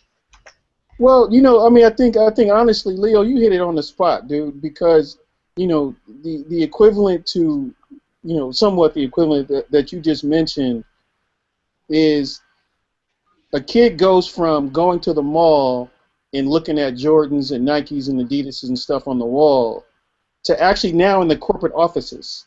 Mm-hmm. The physical corporate office and meeting the people who's creating those products. Mm-hmm. Some can't handle that. To your point, Right. Sean, they can't handle that. And I find myself like, oh, well, I'm just trying to actually help them understand, like show them what their reality could look like. Right. And I wonder if it's too fast. Did I skip too many steps to show them like this is actually the person who did this product.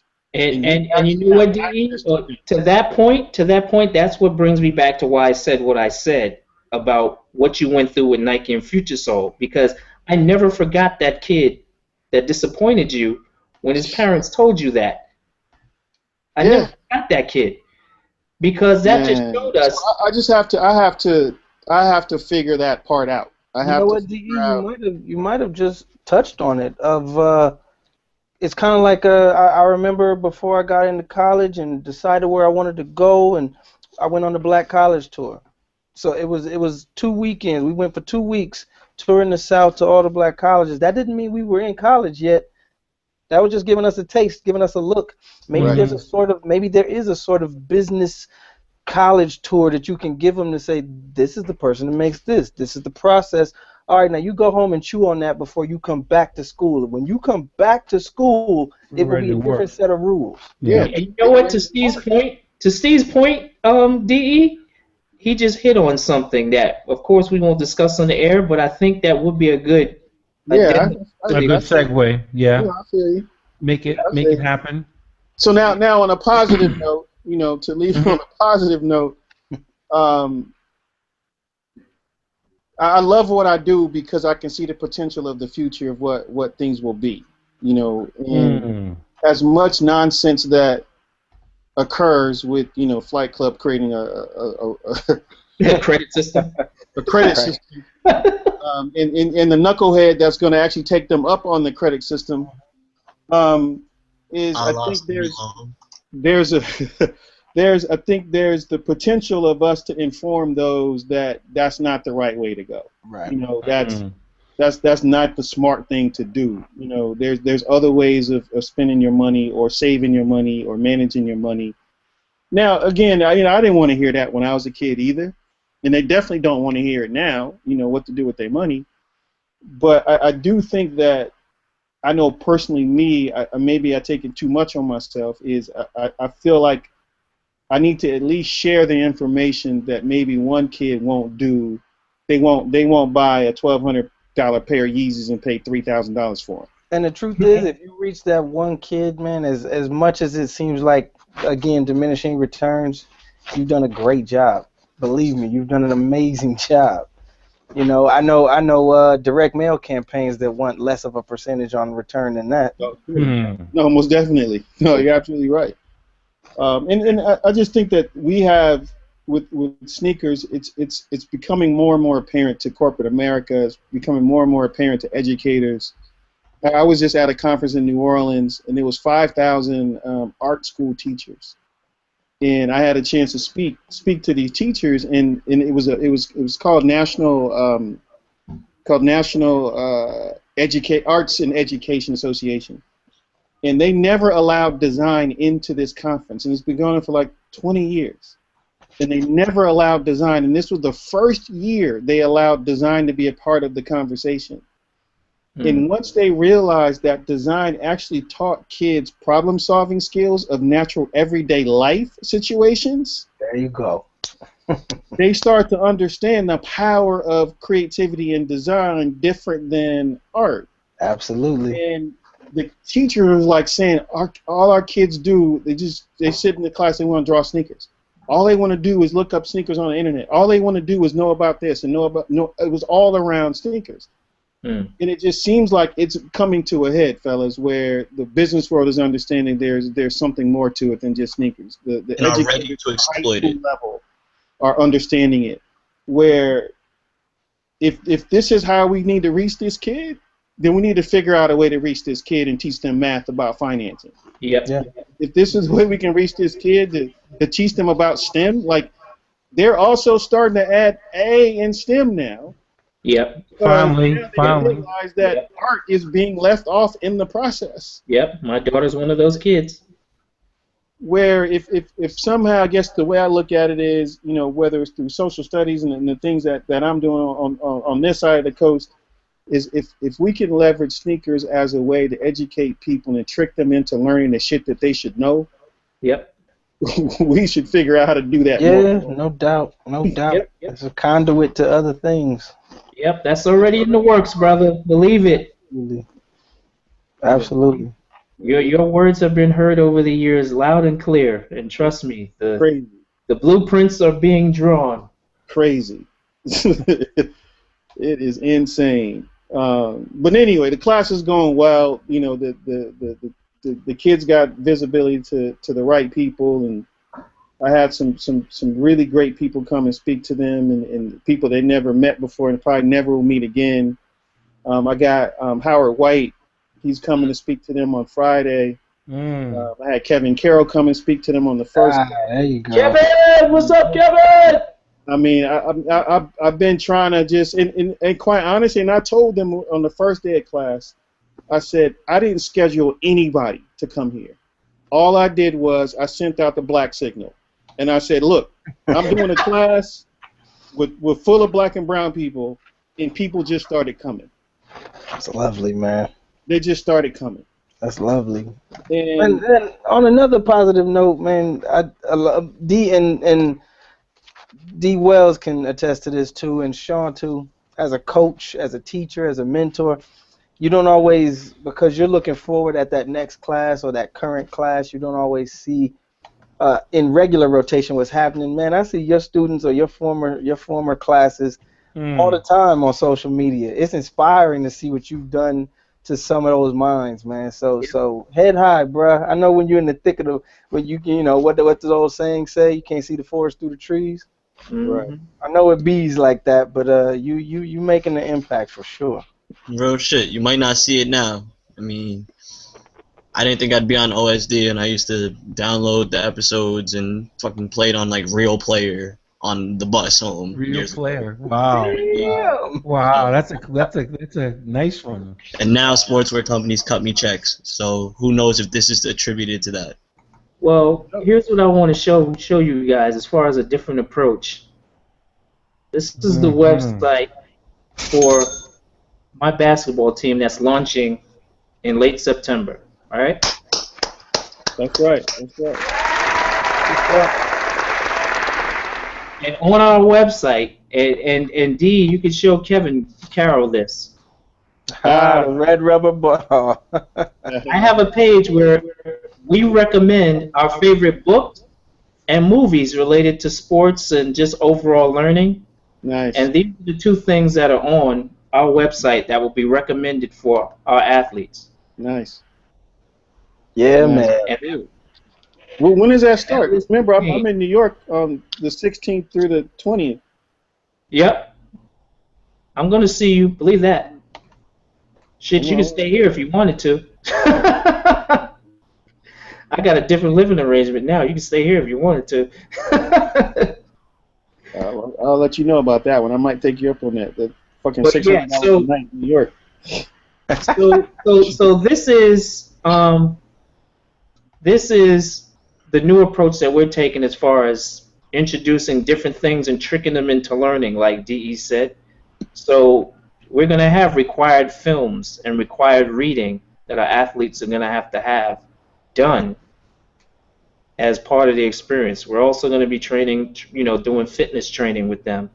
And we're also incorporating social studies to a degree where our athletes actually have to spend a half an hour in fitness and social studies training and learning the basic history of basketball for at least a half an hour before they even touch the court.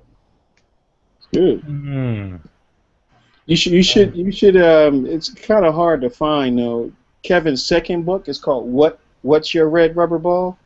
Yep. It's actually an instructional book, and in the book there's a box. There's a box exercise. It comes with a like a 4x4 cardboard box.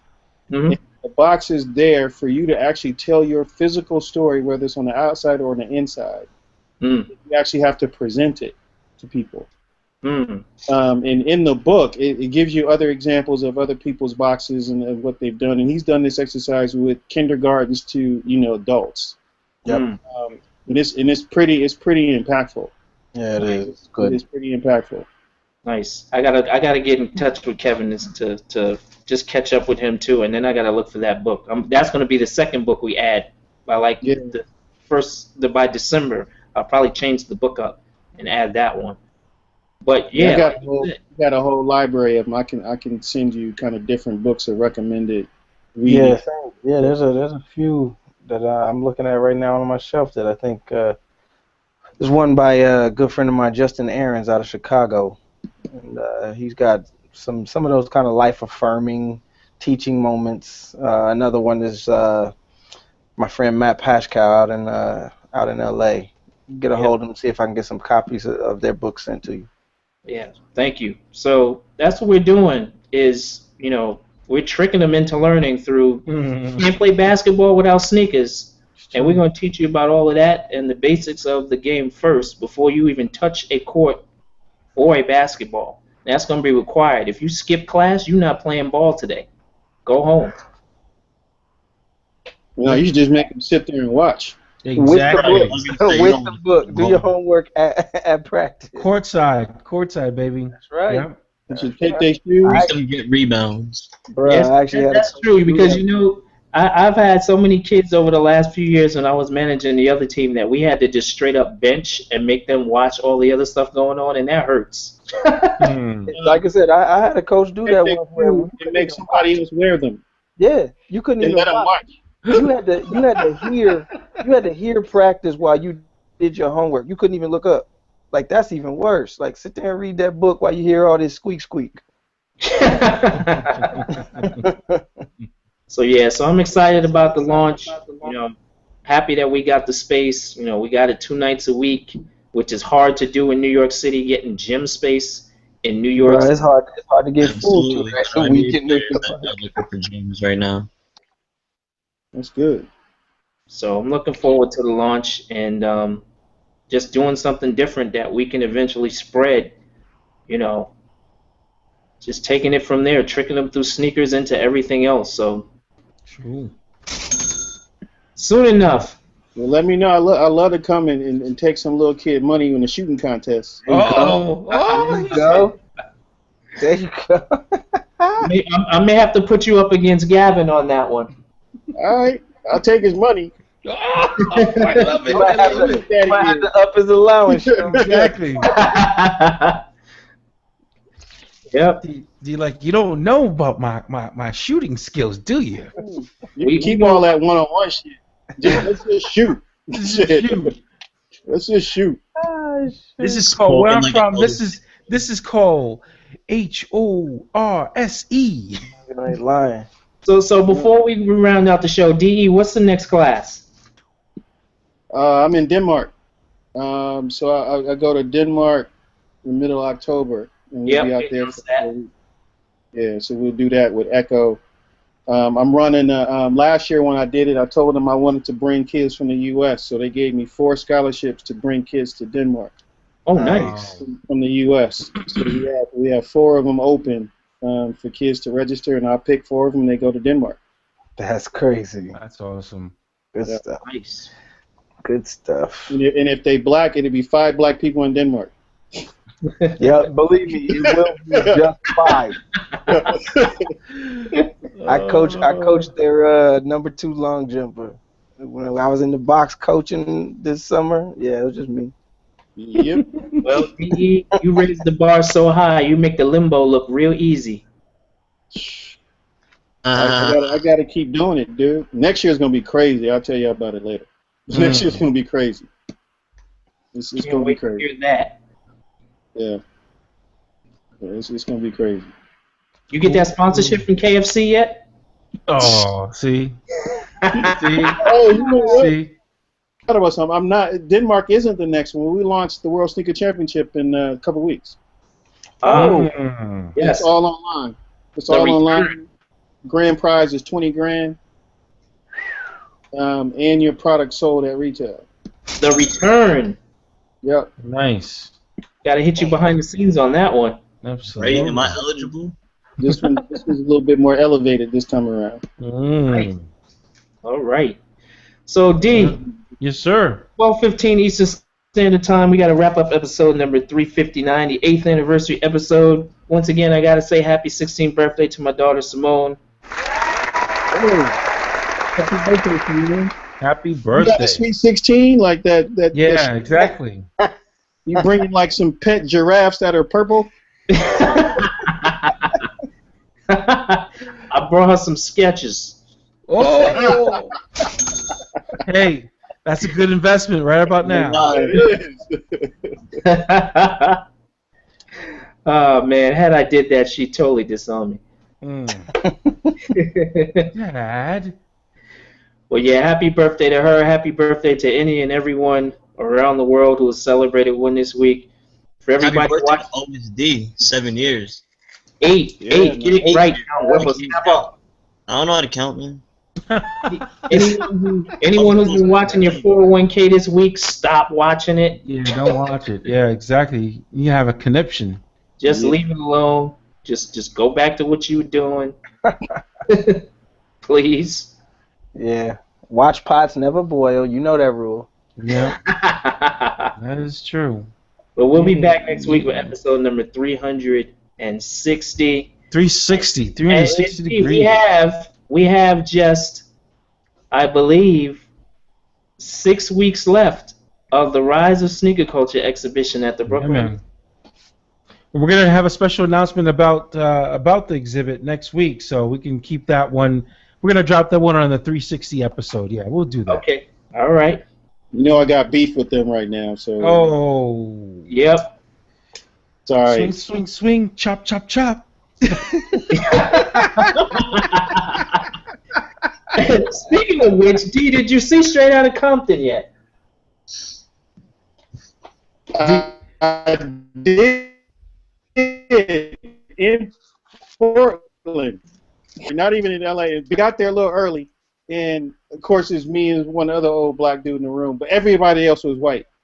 Then I see like some white like teenagers roll in with their parents, and I'm like, I had to physically get up out the theater to make sure I was in the right theater because I'm like, wait. I know what's gonna happen in this movie, and I know this is not appropriate for all the kids that I've seen in this movie. Mm. They straight stayed and watched the whole thing, and I'm just like, wow, they got it then. They I ain't lying. They got a No, they wanted to see it. they got a face full of it. got it. Wow. Yeah, dude, I had to get up, dude. It was crazy. I'm like, I cannot be in the right theater. Yep. They're Compton. Yeah. Yeah. Crazy. Oh man. They all left like devastated, like, wow, that was amazing. I didn't know that happened. That's just sad, and I'm just like, that shit's normal. I ain't lying. I'm like, I left like I remember all of that. I thought you was getting ready to leave saying that somebody bumped you and said, "Watch out, dude."